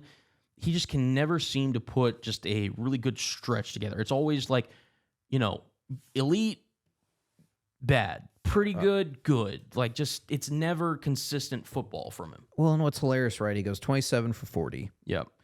But 359 yards, 2 touchdowns, but an interception. Yeah. To Trevor Lawrence, 25 for 37, very respectful. Yeah. 315 yards, great, and a touchdown. Yeah. So it's weird. And then Josh Allen also had 4 carries, 14 yards, and a touchdown. Yeah. So Jacksonville did a really good job taking away the run from Buffalo, so give them credit. Yeah. And then Stephon Diggs just is Stephon Diggs. Yeah. 8 receptions, 121 yards, and a touchdown. So, I mean, it's Stephon Diggs. It's expected. Yeah, and it was one of those games where Gabe Davis also had a really good day. He did. 6 for 100. Thanks for reminding me. I almost overlooked him just because that's just how it goes with Buffalo at times, right? They have Stephon Diggs. It's hard to just focus on anyone else. And it seems like all honestly, Diggs is the one constant in Buffalo. Like, their defense doesn't always even play the same. Granted, yes, they lost Matt Milano for the rest of the year. Yeah. They also lost, I forget one of their safeties for a long time that I'm blanking on. It was either Hyde or Poyer. I can't remember. So they're going through their own injuries as well. But Buffalo, to me, if they ever hope to reach the potential that so many people, including, the man sitting across from me, had them last year, I just don't think they'll ever reach that potential. Yep. It's tough, but yeah. Now to the quarterback shootout, I guess we'll call it. Houston and Atlanta. Oh, you're saying that ironically. Yeah. Gotcha. Okay. I was like, which game are you going with here? CJ Stroud. Listen, this was not. He balled out. This was not as good as last week or the weeks before. But yeah. He's still good. Here's the thing. He's the best rookie QB so far. There's 100%. no question about it. 20 of 35, 249 and a touchdown. He had that touchdown late that ultimately put Houston ahead before the Falcons came down, and Younghoe Koo knocked it through the uprights to ultimately give Atlanta the win. This is also Desmond Ritter's best game as a pro. That's why I was like, I guess the quarterback shootout, because Desmond Ritter. So real quick, CJ Stroud, 20 for 35, 249 yards and a touchdown. Ritter, 28 for 37, 329 yards and a touchdown. Yeah. What? This is, and it also added 1 on the ground as well. And then you would think Robinson, who would have an outstanding game, 14 carries for only 46 yards. And also Kyle Pitts. Yeah. Looked, and they gave Drake London and Kyle Pitts the ball. Yeah. Fantasy owners are in hell with Falcons pass catchers because this does not happen every week for them. Nope. You don't know what to expect at this point. Yeah. And look, at Houston, they'll be fine. They're a team that's overachieving anyway. They're going to have these games where they're a young team. They kind of lose their way a little bit. Yeah. I mean, you're in rebuild mode. Atlanta, though, it's, I think maybe Ritter heard some talk because after last week, they were sitting there saying, maybe if they get Kirk Cousins, they could be a really good playoff team, or maybe if they get Justin Fields, they can really build on this attack. Kirk. Right. We'll get into that in a second. But yeah, Ritter had himself a game. Credit where credit's due. And he's they're moving on. Falcons take care of business at home. Moving on over to the next one. Carolina, Detroit. Detroit does Detroit stuff and won. Yeah, Bryce Young had a lot of numbers in garbage time. He was 25-41. 247, 3 touchdowns, also had 2 interceptions. Yep. Detroit's just a team that's going to roll over people a lot this year. Yeah. Because their defense is actually capable this year. Yeah, and their offense is really good too. Jared Goff, I talk smack about him. He's shown me up this year. So thank you. I can give credit. Thank you. So I gave Kirk credit last season too, didn't I? And it hurt. You did. It hurt every fiber in my being. Jared Goff, hey, power to you, man. 20 for 28. 236 yards and 3 touchdowns.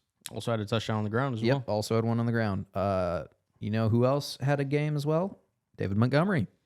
The basically solidified at this point by Dan Campbell. So Jahmyr Gibbs Fantasy owners, I am sorry for you. Yeah, he didn't play in this one along with Amon-Ra St. Brown. They're both out with injuries, and Detroit's offense didn't skip a beat. Yep. Montgomery, 19 carries, 109 yards, and a touchdown. Reynolds, 4 receptions, 76 yards, and a touchdown. Also had 7 carries for 52 yards and a touchdown. Yep. Man was all over the field. Yep. Old man Thielen, just working his magic like always. 11 receptions, 107 yards, and a touchdown. Yep. And then Sam Laporta, rookie tight end. 3 catches, 47 yards, 2 touchdowns. Also had that really nice trick play that Detroit ran. Dude. Yeah. So for those of y'all that haven't seen this, yes, that snap was insane. Yep. So Goff is behind his center. That's not the trick play I'm talking No, about. I know, but you're that's talking also about the new one. Yes. Yeah. Okay. I've never seen anything like this. Yeah. And I'd call that a trick play. So Goff is literally behind the center, standing there, just yelling out his normal stuff. And Montgomery's back behind him. And the ball is snapped between Goff's legs to Montgomery, who immediately rushes up there and gets a first down. I mean, smooth as can be, and I've never seen anything like it. You want to say that word again? Smooth as can be. There you go. Because it was fantastic. I mean, it just worked like butter on toast. Yeah, it was. They were in single back, and Goff just kind of widened his legs a little bit. No one was the wiser. Yeah. And right, it's a direct Like it snap to threw. Montgomery. You Yeah. saw the defense was like, wait, what? And then I mean, It was very effective. So first down. Detroit really broke out the playbook this week. they did. Here's what I'll ask too. So Carolina ultimately said last week that they are in the market for a number 1 wide receiver. It's a shame that they, only if they had a guy like DJ Moore. Yeah, it's almost like they had a number 1 wide receiver, but just didn't want to do anything with him. Yeah. For the whole time he was there. And this may have been Bryce Young's best performance, and it wasn't even a great one. Yeah. So, look, they're trying to get him some help. Their offensive line's a work in progress. We get it, right? Yep.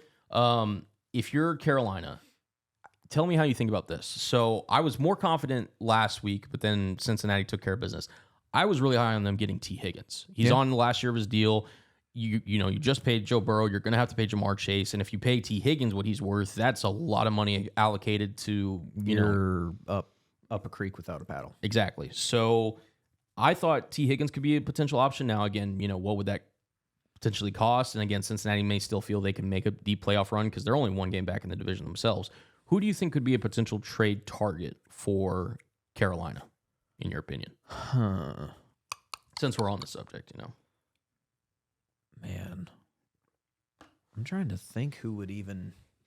Because like you sit there and think, right? So I thought about I'm trying to think whose contracts are coming up is the big thing, right. Well, I know because that's their best way to get maybe a guy on the cheap. But I feel like you'd want a guy that you could build around Bryce Young, So I feel like you wouldn't do a guy that's on an expiring deal, Like you could sit there and I was thinking some other options. Like if Atlanta wasn't serious about their pass catchers, maybe shipping one to Carolina, But then again, they used them this week, so maybe not.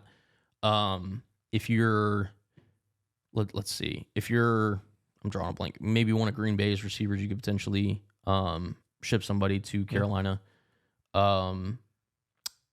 You just kind of have to think of really good number 2s that teams would be willing to get off, because obviously, like the Eagles aren't getting off Devonta Smith. The Dolphins aren't getting off of Jalen Waddle. Would you say, I don't want to see it, but go after Minnesota Jordan Addison?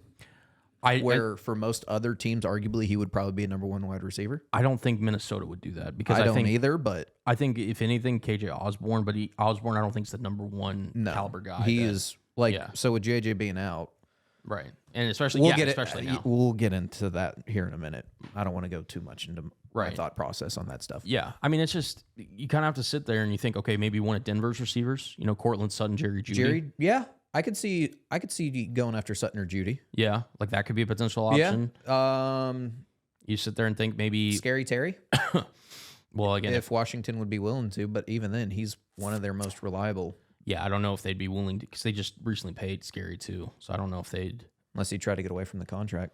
Yeah, make up some space to get some other a lot of pieces. A lot of pieces, right? And you kind of sit there and think, okay, Seattle, would they potentially? Probably not. San Francisco, they're locked into their guys. Rams don't really have anybody. I'm just kind of going through the teams in my head. Yeah, there's just not a lot of teams that you could potentially try to trade target. That's why I was so high on T. Higgins, because it just made a lot of sense. Denver could be, again, another option. Yeah. Especially with just everything Denver's going Right. to. Right. I don't think Waddle or Devonta Smith's getting traded. No, I don't because at first I would have said Chase Claypool, but then he just recently got traded to Miami. Got Miami. Yeah. So. I don't think anybody from Cleveland. I don't think anybody from Baltimore. I don't think anybody from Pittsburgh. What about Oakland? You mean Vegas? Or Vegas. I mean, you're not giving up Devontae Adams, because I just don't think he wants to stay in Las Vegas. And then Jacoby Myers, I don't know how much of an upgrade he is over Adam Thielen at this point. Yeah. Like the Carolina's in a really tough spot, point proven. And I just think Bryce Young right now, even with Anthony Richardson's injuries, which we'll get into that here. Maybe try to go after D-Hop. No, even that, D-Hop's on his last legs. Yeah, but that's why I said you might be able to get him cheap. No, but the thing is I think what Carolina wants to do a long-term build where, like, again, Chicago got DJ Moore because they want him and Justin to grow together, essentially. Even though DJ Moore is not the youngest receiver, he's not like on the back he's a of his wide prime. receiver one that's solid. Yeah. And again, it's just Carolina. They did all this to get the number 1 pick, which I don't know if you also saw. There was dissension in the building. Mm-hmm. Like there was, I don't know if you remember, but there was. I think Reich was really pushing for C.J. Stroud to get drafted. Yep. And ultimately, kind of the owner came in and was like, "No, we're going to go with the kid from Alabama." And it's not looking great for them right now because C.J. Stroud is balling out in Houston. Yeah. So, do you think the Colts would maybe give up Pittman? No. Or Downs? No. I think they really like their young receiving core, and Pittman and Richardson have a really nice connection when they're healthy, obviously. So yeah. I don't know. I think Carolina's an interesting spot. I think Denver's probably the most likely. T. Higgins would be the best case scenario, and then anything else other than that is just kind of reaching or unforeseeable at this point. Yeah, I think T. Higgins is really going to be your best bet. Which, again, you would have to basically go to Cincinnati, and that's because I told my brother off air, I was like, look, if Cincinnati lost to Arizona, which, spoiler alert, they didn't, they would be 1-4. Burrow probably at that point wouldn't have looked good. Nope. And then you were sitting there kind of with the lost season. Still playing with an injury. Right. And it's just, at that point, just rest him. Right. At that point, you would sit him down. Yes. Trade T. Higgins. Yep. And just call it a season. Exactly. So, but now they won, and now they're only a game out of the AFC North. That seems a little less unlikely. So like I said, I think Sutton or Judy probably gets traded to Carolina. Yep. We'll see which one, if and when. So, moving on over to the next game then. Tennessee Titans and Indianapolis Colts. 23-16. Colts are now in Minshew Mania mode for a while. Yeah. 4 to maybe 6 games. Yeah. Well, 4 to 6 weeks. It's an AC sprain in his throwing shoulder, which is never good. Nope. Minshew came in, did what he needed to do. 11 got for the 14, 155 yards. Right. So Tannehill's still not the answer in Tennessee. 22 for 34. Also, too, Derrick Henry, kind of on his last legs as well. Yeah. This team just feels old and needs a reset. Like, this team just feels like they need a breath of fresh air. You know who's in a really interesting predicament is the Colts with the running back situation now. You go Jonathan Taylor, you finally give him money. Yeah. And then Zach Moss, 23 carries, 165 yards, 2 touchdowns. Predicament isn't the word I would use. I would call it a really good situation because Jonathan Taylor. Sure, for split carries, yeah. Yeah, because, I mean, you have now 2 guys that Moss, this is the best he's looked ever. So would you say Moss would be a goal line kind of guy, driving the touchdowns, and then you have Jonathan Taylor for... I think it at best case scenario for Moss, like if we're projecting, right, like 3 weeks from now, I would say Taylor retakes the majority of the backfield and Moss still has a secondary role of complementing him because you don't pay a guy that much and then just not have him be your lead back. Whereas Moss, listen, he's going to get the job done. He clearly, 23 for 165. Well, 2 receptions for 30 yards as well. No, and I get that, but it's just Taylor is a do-it-all guy as well, and he's proven to be a bell cow that, again, you just gave money to. I still think he, like you said, kind of needed to wear off the rust, get into practice. Like, I think next week, he's going to have more than 6 carries. I'm just going to say that right now. No, 100%. He should. And if he doesn't for some odd reason, then there is still some hatred against him for some reason. And I'm like, why did you sign him then? Yeah, which, by the way, that post that the Colts owner, Irsay. Yeah. Did you see that after they signed him? What did he say? No. Oh, yeah, we're so happy to sign Jonathan Taylor. You know, he's a great player. Get bent, Irsay. I'm sorry. One of the worst owners in the league now at this point. I'd say in sports, but yeah. Well, there was a guy who owned a football team for a little bit. That was then he doesn't own anymore. No, he sure don't. Yeah.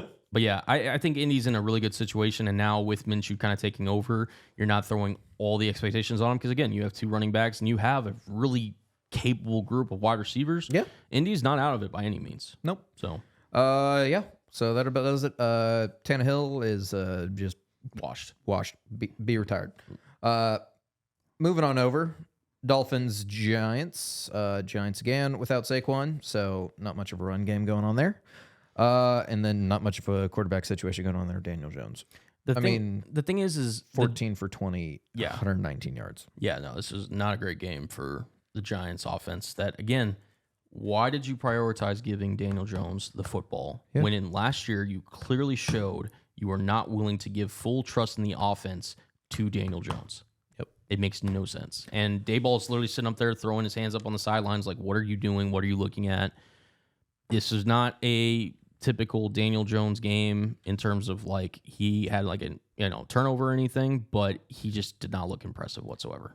Meanwhile, the A train left the station there for 11 carries, 151 yards, and a touchdown. So it's A-Chan, not A-Chain. No, but he's a train. But he is a train. Yes, the A-Train. Oh, okay, it was a play on. There you go. Okay, yes, misplay on the mispronunciation of his name. I meant to do it. Yes. They're running back. Whatever. He will get the train status for just trucking people. Unfortunately, the train is going to be off the tracks for a while. Yes, as he's now been put on IR. It's a real shame. He looked like a really explosive rookie. Tyreek Hill called him a top 3 fastest guy on the team, which if you get Tyreek Hill of all people did say that. Yeah, exactly. So I mean, look, A-Chan, 11 carries, 151 yards, a touchdown. Raheem Mostert, 10 for 65 and a touchdown as well. They're going to be fine at running back. They also have Jeff Wilson coming back.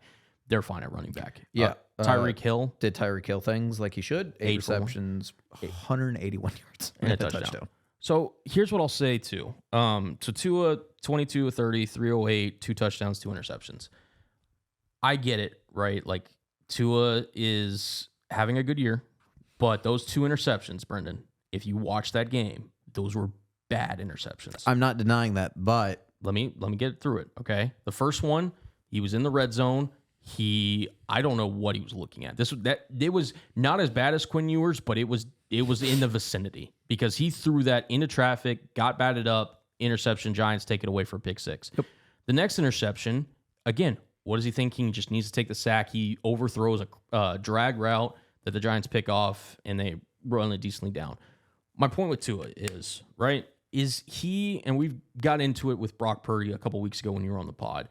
He and Tua are in very similar situations where Brock Purdy's actually in a better situation because of the defense he has in, and I slightly like Shannon more than McDaniel.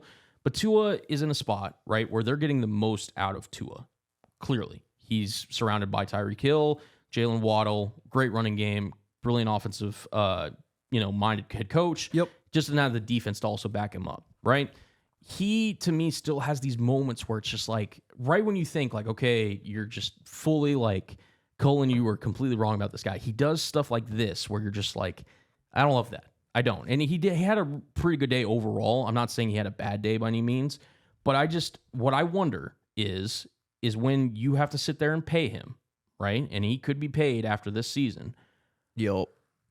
When you're not able to afford all this talent that you have surrounding him, how does he look? Because right now, him on his rookie deal, similar to Brock Purdy, when you have all this talent surrounding him, he looks really good. And he deserves credit for making the throws that he's making and being better than replacement level guys. I'm not saying that. I think Tua, though, there's some question marks in terms of giving him a Joe Burrow, Justin Herbert, that kind of level of deal. I think NFL needs what baseball has. Cash consideration. Because that would help Miami. Here's the thing. And if my whole argument is, right, would you pay Tua right now? And I'm assuming this is yes, but would you pay Tua right now a larger contract than you would pay Joe Burrow? Because he would be the next in line to get an extension, so he would naturally get paid because of the market more than Burrow, who just signed a record-breaking deal. of over $50 million a year. Would you pay Tua that? You got to try to negotiate so you can keep all your talent. That's the biggest thing, because you're going to be like, do you want to be a winning, successful team? Okay, we can't pay you this much and keep all these pieces here for you to use. So then you're on my side then, because you're clearly if you. I'm not saying he doesn't deserve to get paid, but I'm saying, do you want to build a winning team? You have to be smart. No. I don't want to see Miami end up in the Minnesota situation. The thing is also too, and Kirk didn't even get paid like exorbitant, but he got paid guaranteed money. For Kirk Cousins, he got paid just I'm saying for the regular quarterback market, like he didn't get paid in terms of like the top level. But it was that's guaranteed. What I'm saying. Yeah, it was fully guaranteed. Yes. My point is that if you're not willing to just give Tua the money the way that you were able to give Burrow, Herbert, like all these guys, Mahomes, then he shouldn't be considered this top-level guy. And that's the only thing that I've ever said about him. I would say Cincinnati also should have done, like, you try to talk to Burrow and be like, hey, we want to build a good team around you. We want to keep guys. Then you could argue that. But that's just my mindset, though, with every team. Okay, right. You go to Tua, right? Like, let's say we're the adult. I represent Tua. Sure. I come back to you, and you just said what you said. You're like, hey, we're going to try to do it. I say no. Tua wants his money. He's had his concussion history. He's had... times where he's gotten benched. During the Dolphins' his tenure, right? They've been in on Aaron Rodgers, Tom Brady, Russell Wilson, and Deshaun Watson at some point or another. Yeah. Right? You've been through all this. My client wants to get paid the most amount of money. What say you? Are you signing him to that deal? I'm trying to think of the quarterback market on who you could possibly try to go after at that point. So then you wouldn't be committed to Tua. I would say... No, because even if I'm Miami, I would be like, I can get Kirk Cousins cheaper, and then at that point, I still have a decent team. See, again, I'm doing the money game now. See, I get it that it's fun to make fun of me because it gets me all riled up whenever you go Tua or Bo Nix. That's what all I've been saying about Tua. I will say Tua's a better quarterback than Kirk Cousins. Well, that's fair. I'm also saying, but from the aspect of if I own a team, though, I'm going to try to keep all my main pieces there because I'll be like, I know Kirk Cousins can utilize all these wide receivers at that point, right? And I know I have a running back game behind it. Tua is closer to Kirk Cousins than he is the top guys in the league. Whomever you think that may be. No, I'd agree. So that's all I'm saying. I'd say Tua falls right at like out of every top.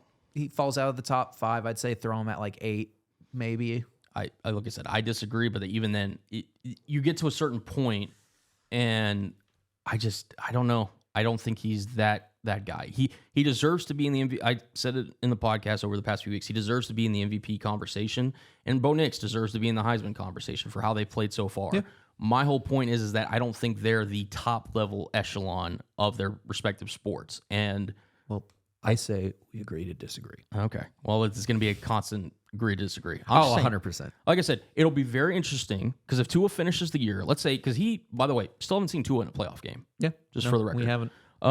If Tua finishes the year, let's just say, wins the division, gets out of the wild card round, loses in the divisional. You don't think Tua's going to try to get a Joe Burrow plus level contract? He can try. I'm just saying. I don't think any team would give him a Joe Burrow contract. Okay. And he needs to have to lower his standards on that one. Okay. So. We'll see. Moving on over. Saints, Patriots. Patriots going after the cable sweepstakes. I'm about to say, you want to talk about washed Mac Jones. Yeah. Which Mac Jones, by the way, was earlier today named the starter for New England this upcoming next week. So clearly they just don't have a lot of faith in Zappy or Jones at this point. Nope. And you're just, again. Derek Carr rebound game. Coming back from injury, 18 to 26, 2 touchdowns, but we can't take a lot from this broken team. I don't think. That's really about it. Yeah. Moving on over, Ravens Steelers, one of the closer games, which was weird. This is so classic Pittsburgh that they win a game like this where they could not offensively do anything for the first 3 quarters, put up 14 and somehow sneak away with a victory. I'll say this. 10 drops by Baltimore pass catchers. Dude. Like Lamar was going through it. And I had questions about Baltimore going into the season. I thought their offense still kind of has shaky moments. Yep. They did him no favors. No, he was this past Sunday. He was on his own. He couldn't really, just get any kind of, rhythm going. Rashad Bateman, former first-round pick, had literally a touchdown on his chest that just let him go slip through his hands. You can't put it any better. Yeah. Andrews had one that he dropped. They have no run game. Yeah, it's it sucks what happens. Besides Lamar. Yeah, right. Lamar is the run game, and it sucks what happened to J.K. Dobbins. This team is just they got to help Lamar out. You know, I understand they paid him a lot of money, and Lamar should be doing those things. He put a lot of passes on target that should have been caught. Yeah, you pay Lamar a lot. He's giving you what you're giving him, and then he's not getting really much in return. Yeah, so I agree. Yeah, they just have to play predicament. Better. Maybe they need a number one wide receiver. I mean, I like Zay Flowers, but he's just at his size, right? He's basically relying on him to get off in press and create separation and get open. Yep. And Lamar will find him, but he's also not the most physically imposing receiver as well. Yeah. Moving over to next game, Eagles-Rams. Eagles just gonna Eagle and win 23-14. This was one of those games where the Rams weren't sure what we thought about them. This was a good indicator. And Eagles, listen, they are Brendan's pick to win the Super Bowl, correct? Yep. And look, they are playing like it. They're playing good. I think they, outside of San Francisco, I think you could say they play better than any team in the NFC. Yeah. Up to this point. Hurts looked really good. DeAndre Swift has established himself as the lead back there. A.J. Brown has really caught fire. He's like 3 straight games of 100-plus yards. Yep. Goddard had a good game. Stafford, listen, they're a team that's going to be a tough out for anybody, and they were in it in the fourth quarter, but they don't have the dudes to compete with Philadelphia. Philadelphia has dudes. Jalen Carter might be the best defensive tackle already in the NFL. And he went to them at pick, 9 or 10? Something like that, yeah. Yeah, he's an absolute he single-handedly wrecked the Rams game plan in any attempt of trying to run the football. Yep. He was a monster in this game. Moving on over to the spoiler alert that we gave earlier. The Bengals won against the Cardinals, which should have been a thing and not kind of as close of a game as it was. Yeah, this was a lot of experts' upset pick of picking Arizona because Cincy was still favored -3 on the road, and Cincy looked like Cincy. Yep. So Dobbins did not do well, and Arizona has said they're going to move on from Kyler Murray. Dobbs looked like Dobbs. 15 for 32. Now, did they say they're moving on from Kyler, or is it like that's what their plan is? You think? Yeah. I think Kyler will still get in there just to showcase his talent. Like, he'll force his way on the field. Like, he'll make it ugly. He literally is better. He is. I don't think he's also healthy at this point. Like, I still think he needs time to recover. Yeah. But like, he just now hit the point where players start to come back early. Mm-hmm. So, we'll see what happens there. Jets, Broncos. Oh, wait. No, one last thing. Oh, go ahead. 7-11. You know who's I'm referring to when I say that? Who? Jamar Chase. Because that man is always open. He 15 receptions, 192 yards, 3 touchdowns. When Jamar Chase explodes, with all due respect to Diggs, Jefferson, Devontae Adams, Cooper Kupp, whoever you want to put as top receivers. Puka. Yeah, Jamar Chase. His name deserves to be thrown in. Hey, listen, with respect to Puka, we're Puka fans over here. Jamar Chase, when he explodes, it is unlike anything you see in the National Football League as a receiver. And he had a coming out party, and he said it, 7-11, I'm always open. And Burrow found him for all 3 touchdowns. Just get number 1 the ball. Get Uno the ball. That's all you have to do at this point. Yeah. So, but yes, continue. Sorry. Moving back over, Jets, Broncos. It was a game. Yeah. Hey, the Nat Hackett revenge game, baby. They did this for Nat Hackett. Yeah. Sean Payton, here's the thing, right? I got to say this. So one of the early kind of storylines of when we were doing the podcast, when we first started, right? When Sean Payton could help Denver. Well, no, I'm talking about like when we first started last year, during the NFL season. So we said that Russell Wilson, bathrooms than touchdowns. It had to do with Russell Wilson, but I had came out and said, like, I thought Seattle made a mistake trading away Russell Wilson prior to prioritizing Pete Carroll. I was clearly wrong about that. Pete Carroll ended up being a now still successful head coach, leading Geno Smith and the Seahawks, and Russell Wilson has not looked great, although he's looked better this year, which we'll get into in a second. Sean Payton, did we give too much credit? Because he had Drew Brees for all those years, and it's really easy when you have the guy who literally has broken multiple passing yard records, kind of just living off of that, and then the second Drew Brees kind of retires, and you had 1 year without Drew Brees, you're like, I'm going to kind of retire because I don't want to deal with this. Oh, I see another quarterback that has an opening that could be potentially really good. I'm going to go in there.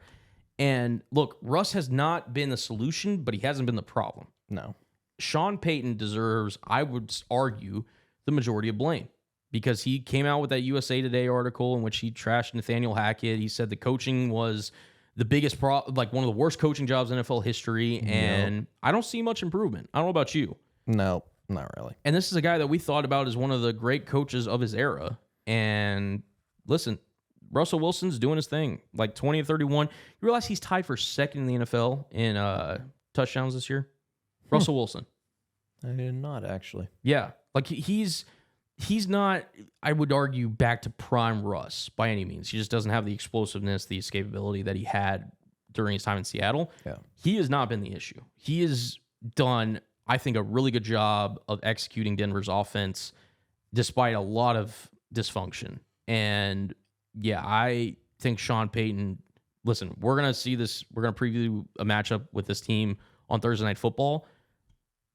Listen, Russ, I think, will do decent in that game. But I think Sean Payton should get a larger spotlight put on him with the very un-Sean Payton coaching job he's done this year. It's not been good. Yep. Also, Breece Hall, nice. Yeah, 22 carries, 177 yards, and touchdowns. I was about to say, speaking of spotlight. Yeah. Man did good. So yeah, he looks healthy. Yes. They finally took the training wheels off. He's ready to go. Yep. Moving on over to the Chiefs and my Vikings. It was a close game. It was, I would argue, a lot closer than a lot of people would have thought. Yep. Kirk Cousins, listen, in these kind of like non-standalone games, can perform with the best of them. And Pat didn't necessarily have the cleanest game around in terms of like all around, but he ultimately made the plays that needed to happen. Travis Kelce also got injured in this one. Here's what I'll say about this, and this is you'll laugh at this. If the Swifties can help get rid of turf in the NFL, we'll take your help. Yeah, we'll take anything because we're so all tired of turf. I'm so tired of it. It nearly took away one of the best players in the game, and I'm not a fan of turf. Yeah, didn't help. Also, Justin Jefferson, as we kind of previously mentioned, he's now going to be on the shelf for at least 4 weeks as he goes on IR with a hamstring injury. Which raises the question, do you trade Kirk Cousins? Listen, man. Just call it a season. If you're Atlanta, if you're maybe the Jets. Because Colt McCoy was out there practicing. Dude, I don't think it's far off. Because if you're not invested in Kirk Cousins long term, what are you doing holding people up? If I'm Justin Jefferson, I'm not stepping back on the field with the Minnesota Vikings unless I receive a deal that fits my standards. Because now you're sitting here thinking... Which they offered him a deal that would make him the number one paid wide receiver. Well, again, and we don't know the structure of it, like, how many guarantees there are. I'm assuming you got to give him more guaranteed money. It's probably what he's wanting. Probably. But if I'm Justin Jefferson, I'm getting myself paid during this time. Because now I'm out here getting hurt for a 1-4 team in which I've been balling out consistently. Yep. And I'd be holding out, trying to get some money. And look, if they do move on for Kirk Cousins, now you're going to be potentially drafting another rookie QB that Justin Jefferson will have to build chemistry for. And he's ready to take off. He's ready to, Yep. He's trying to break records here. Yeah. So very interesting situation that could happen in Minnesota. Kansas City's Kansas City. They're still an elite team. So, man. We them boys, huh? All right, let's get into this one. I really wanted Andrew on for this specific game because I know he would have been on my butt for this one. Dak Prescott, I'm not going to throw 10 interceptions this year. He's got 4. And it's weak. He took the fast track this game. Against a San Francisco team. Here's what I'll say, right? San Francisco, I would argue, is the best team right now in the NFL. Brock Purdy's him.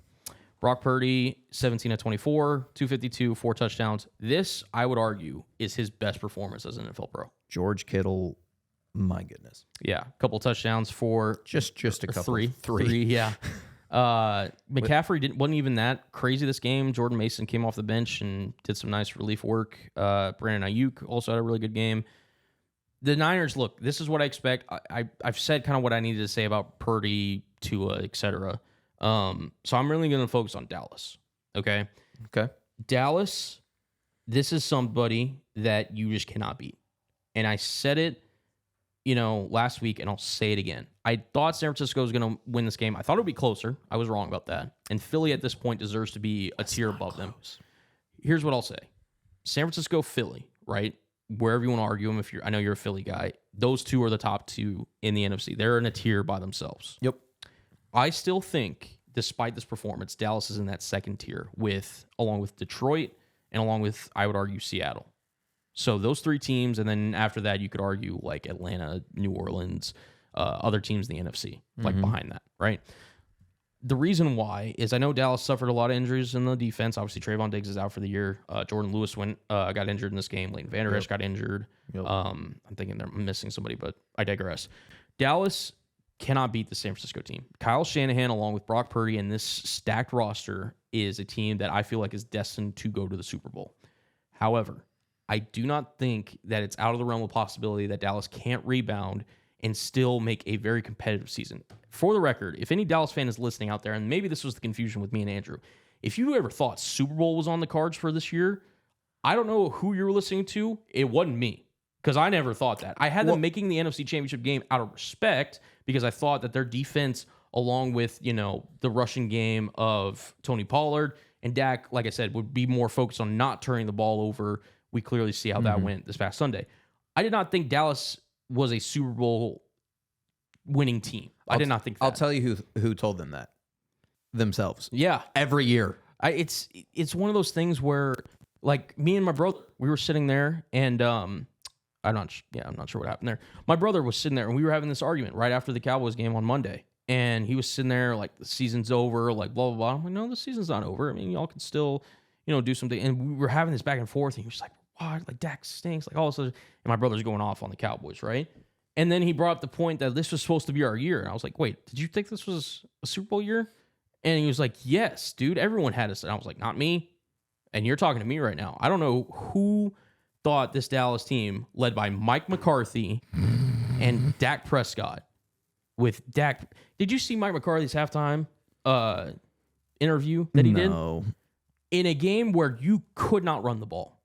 He said, coming out of the second half, they were asking, what changes are you making for the second half?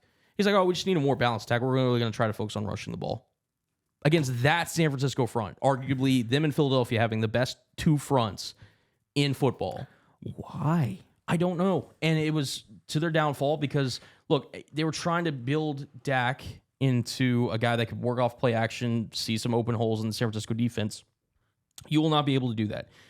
The point that Dallas plays San Francisco in the postseason as currently constructed, they will lose. Now, I predicted that they will be competitive with Philadelphia. I still think they can because Philly's back end on their defense worries me a little bit, even though Philly, again, their front on both sides of the football is really good. I still think Dallas can compete in that division. Dallas has a reasonable chance against Philly, Detroit, and Seattle, which those teams I look like at either above them or on their level. If they go up against San Francisco in, say, like hypothetically the wild card round, they will lose in the wild card. If you go up against San Francisco in the divisional, you will lose in the divisional. If you go up against them in the conference championship game, you will lose to San Francisco. The thing is that Dallas still, I think, could, rebound, look better. This next week, I think Dallas will have a rebound game personally against the Chargers, but I digress. Dallas is not who some Cowboys fans thought they were, and that's okay because that's still a team that can compete in the NFC, a weaker conference, and potentially get back to their NFC Championship game for the first time in over 25 years. I still think that's on the cards for them. Super Bowl, however, if you ever thought that, I'm here telling you right now, this is October 11th. You're delusional. Because Dak Prescott and Mike McCarthy, that duo is not good enough to not only get to the Super Bowl, but win it. I don't care how good the defense is. I don't care if Trayvon Diggs is still healthy. Yep. They were never being the San Francisco team, ever. Nope.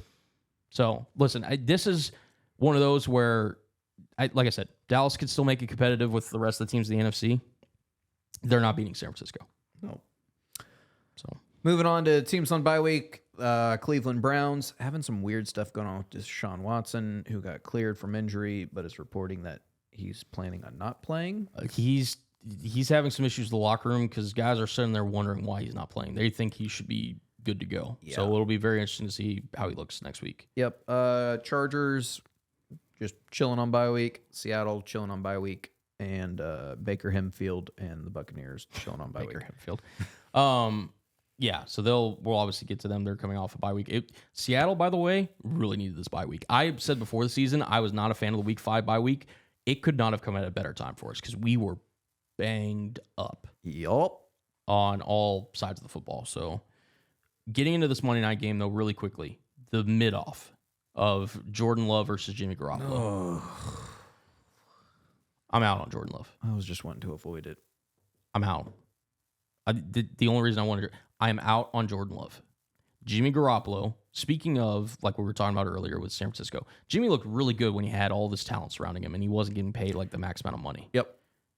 Jimmy now, we see as him in a regular team for Las Vegas, is not that guy. Nope. I couldn't tell you who looked like the better quarterback going into that game because I wasn't unsure. Jimmy Garoppolo was the better quarterback. And with Jordan Love, who's now sat on the bench for how many years that he has, I don't care. Like, I get that this is his first year starting. I'm out. He's not the guy. He's going to be a guy that ultimately Green Bay is going to be disappointed in, and they need to get off of sooner rather than later. I don't know what their record's going to look like, and if they'll even be in contention to drafting their QB that they would be interested in. Love's not it. He's just not it. I'm out. Love will not be a franchise quarterback, in my opinion. Nope. And I'm not just saying that because of this game. The way I watch him, he still makes mistakes that you should not make. He is a slow decision maker at times. And this is with a guy, Matt LaFleur, who's a really good play caller. You have capable wide receivers. I get it that Aaron Jones has been out. And Bakhtiari was also ruled out of the season before this game. I'm out. I'm out on Jordan Love. I never was in on him being like an elite guy, like a Mahomes, Burrow, any of those guys. I'm not even sure he could be a tier 2, like we were saying, like a Tua, like a Kirk Cousins, like a Derek Carr. He is not Dak Prescott. Aaron Rodgers following up Brett Favre. Nope. Yeah, and that's what they were kind of hoping for. No, and listen, you know what? New England having all their success, Green Bay having all their success. Now welcome to the rest of us in the NFL that had to go through all this. Yep. So, yeah. Moving on over to next week, week 6. Well, this week's really matchups. Thursday Night Football, we have the Broncos versus Chiefs. Chiefs should win that. We'll just move on to Sunday. Ravens, Titans. Ideally, I'd say Ravens, but at this point, who really knows? So Tennessee's always, and this is again in London, so that could also throw in a wrench into things. Yep. If Baltimore's pass catchers catch the ball, that's thrown right at their chest. Yeah, they win this game. Yeah. If they play offensively like they did against Pittsburgh, they will lose because Tennessee, for all their flaws, with Mike Vrabel at the helm, they will make it competitive. Yep. Moving on over, Commanders, Falcons. This is an interesting one. This could be like one of those. Bijan can either go off or does Desmond Ridder duplicate his last week performance? Yeah, I don't know. I think Washington could be a sneaky team on the road in that one. Yeah. Now the Titans that go against each other: the Minnesota Vikings and the Cleveland Bears. The Chicago Bears. All good, buddy. I think in this one with JJ out, I'm not sure what I'm expecting from Minnesota, and I think Chicago's really kind of found their footing.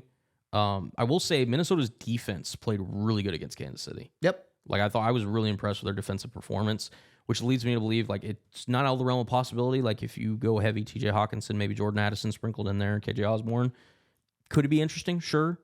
I don't know. Chicago at home feels like the play here. So here's what I wanted to get into though. Okay. With JJ out, yes. You going KJ or you going Addison? Because I think Addison has more promise. Oh yeah, no, Addison's the number 2. Yeah, or number 1 now. Yeah, number 1 now. But yeah, no, Addison. I've said it. I don't know how many times on this podcast. I was so high on him as a wide receiver. Jackson Smith-Njigba can't get on the field for us. I mean, shoot, to tell you how high I was on him too, I picked him in fantasy and traded for him. Yeah, I did a trade that I was like, I don't know how I feel about it, but it was mostly just to get Addison. We both targeted him in the draft. Like, it just didn't fall that way. You ended up getting him. Yeah, he's a really good player. And it's now hopefully going to work out for me, being the number one wide receiver for a while. Yeah, so we'll see on that one. So for those of y'all in fantasy, maybe try to get Addison if you can get him for a steal. If maybe the owner isn't paying attention or using him. Yeah. Who knows? Yeah. Be worth the pickup at least. Moving on over, Seattle going up against Cincinnati. This could be potentially the game of the week. The reason I say that Seattle's coming off a bye, they're going to be the healthiest they've been all season. Joe Burrow, Jamar Chase, they had a bounce back performance. Yep. They're at home. Just throw it. This is if you're a bettor, I would stay the hell away from this game. But yeah, I really think Seattle could give Cincinnati some trouble. I think Joe Mixon though too might do well. He could with the run. Yeah, Seattle. I will say the run defense is improved, but I also think that Mixon he'll still get his. He's getting basically all the halfback work from Cincinnati. It could be interesting. I think Burrow and them will try to pick on Witherspoon again, the rookie. Yeah. And we'll see how Jamar Chase matches up with him. Obviously, I probably would lean Jamar Chase, but Witherspoon did have a really good week before the bye, so we'll see.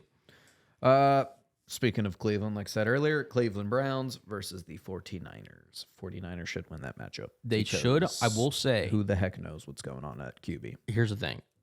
If Deshaun Watson plays, or if they go to PJ Walker, I think. Yeah, it'd be PJ. This could be an upset alert because San Francisco coming off a major high, Dallas primetime Sunday Night Football. George Kittle had the F Dallas t-shirt. Like, it was clearly a game that San Francisco was invested in. Literally, Debo said it. It was personal. Yep. Traveling on the road to a 12 o'clock game to a team that, listen, Cleveland's not the most highly respected team, but their defense, legit. If Watson or PJ Walker plays, don't be surprised if that game is closer than what meets the eye. And I just got to say this too. Big Brock hasn't lost a game that he hasn't gone to the hospital. Yeah, afterwards. a regular season game. Yeah. No, he hasn't. He has not lost a game in which he hasn't had to go to the hospital afterwards. Yeah. I get 100%. That's why I'm just saying, really, he hasn't lost a regular season game. Well, no, he hasn't lost, period. Yeah. Yeah. No, I get it. When you go out hurt and, you have to go to the hospital. Yep. So he probably would have won. Just because it's just the Mr. Irrelevant is not irrelevant. No, he was severely underdrafted. Yes. Severely. That was the steal of the century for the 49ers. Mm-hmm. Moving on over, Dolphins, Panthers. Yeah. Should be a victory for Dolphins. You would think. Miami, this should be one where Tua has a really good day. Tyreek has damn near 200 yards. And I'd say Waddle has a good day as well. Yep. Moving on over from there, here's an interesting matchup. The Colts-Jaguars. Jacksonville taking on the Colts after their week 1 matchup in which Jacksonville took the dub. Yep. We'll see what Minshew can do. This defense for Jacksonville is really starting to heat up a little bit. So I want to see the Colts offensive line versus the Jacksonville pass rush. But yeah, Jonathan Taylor is also usage that we talked about earlier. Could be an interesting one. Yep. Moving on over, CJ Stroud and the Texans go on to take the Saints. Now again, Stroud, up until that kind of last drive that he had, didn't have the greatest game. I want to see how he does against this New Orleans Saints defense with Dennis Allen leading the way.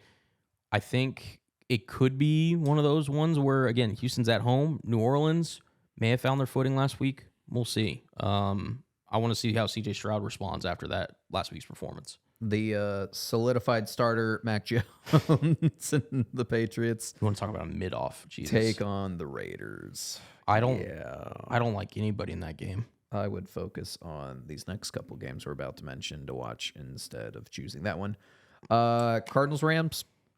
I think Joshua Dobbs has proven that he can make things interesting. Yep. But I like the Rams in that matchup, especially after losing to Philadelphia. I think Sean McVay is going to come in with a really good game plan.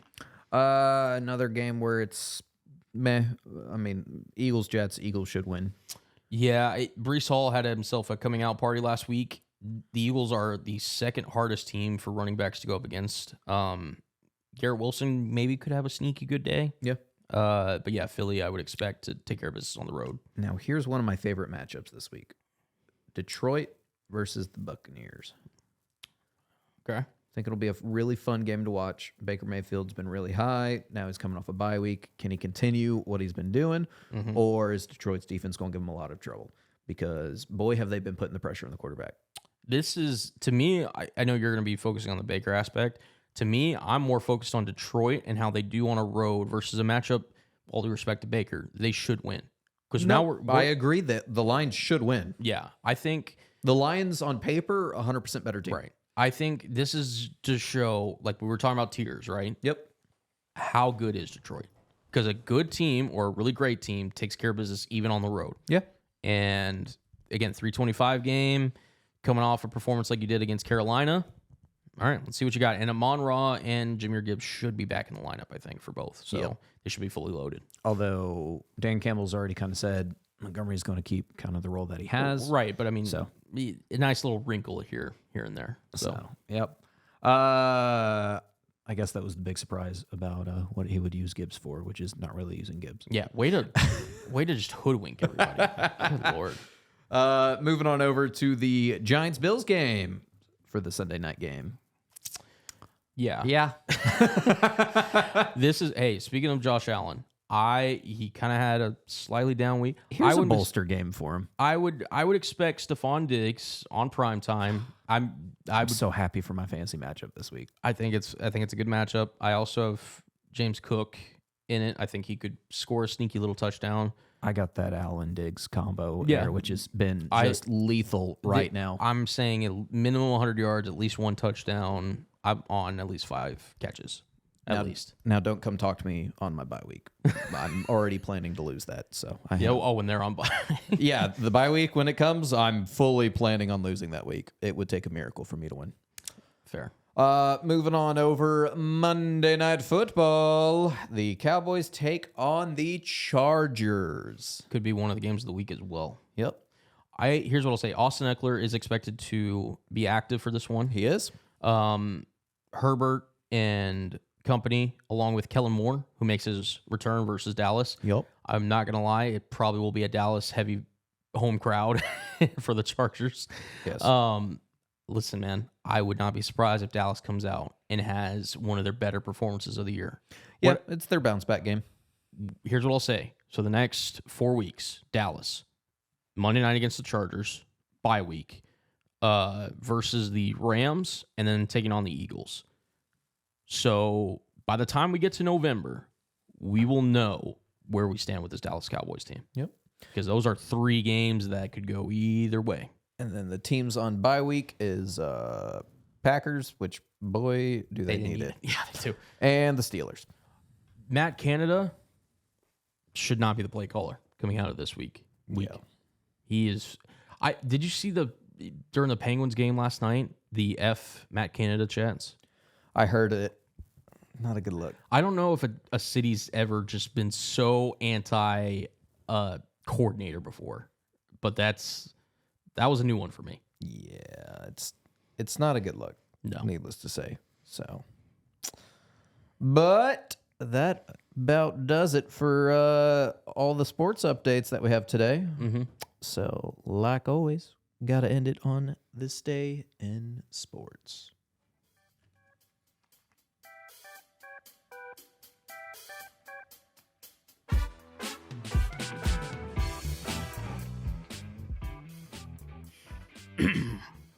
On this day, October 11th, scary a little bit. Just loud in my headphones. Yeah, a little bit. Back in 2020, NBA Finals, the Los Angeles Lakers beat the Miami Heat 106-93 in Game 6 to record their 17th title, equaling the Boston Celtics for the most in NBA history. LeBron James, first to win the award with 3 different teams. He won Finals MVP. Also, by the way, this website that we use couldn't get a LeBron James in a Lakers photo. Like, what the heck? They gave him a Cleveland photo. Cleveland!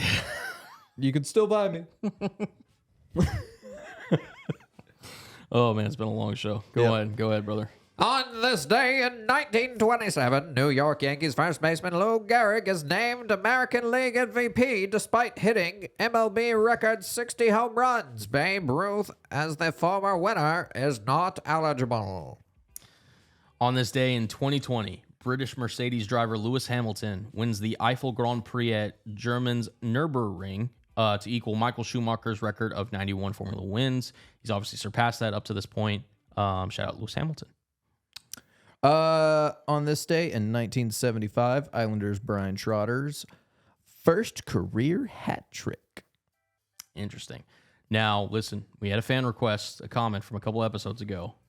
We're going to make true on this episode. Because on this day in 2000, South African Cricket Board issues former captain Hansie Cronje with a life ban as a result of match-fixing allegations. May not be the most positive cricket on this day. You asked, we saw your comments. We're going to give you the cricket. We will deliver. Yep. And I don't know enough about cricket to really talk about it. So, yeah. Hey, we gave it a shout-out. We did. And finally, on this day in 1992, Deion Sanders plays for Atlanta Falcons and the Braves. The old Deion double. Yeah, well, speaking of which, the Braves are in trouble, so they need to get it together. Maybe call Deion. Maybe he can help your program, too. Get his sons probably play baseball? Probably. Yeah, I mean, at this point, who knows? Right. Oh, I didn't hit record. Just kidding, because I'm not Andrew. All righty. On that note, we'll be heading on out of here. As always, listen to us on iTunes, Spotify, and YouTube now. We'll be trying to bring you some video content here soon down the pipeline. And leave a comment. Share the podcast with someone you know. Share with grandma. Maybe your grandma wants to listen to us. Or if she doesn't really want to listen to us and can't hear that well, still play it. Helps us out, right? So, peace. Peace.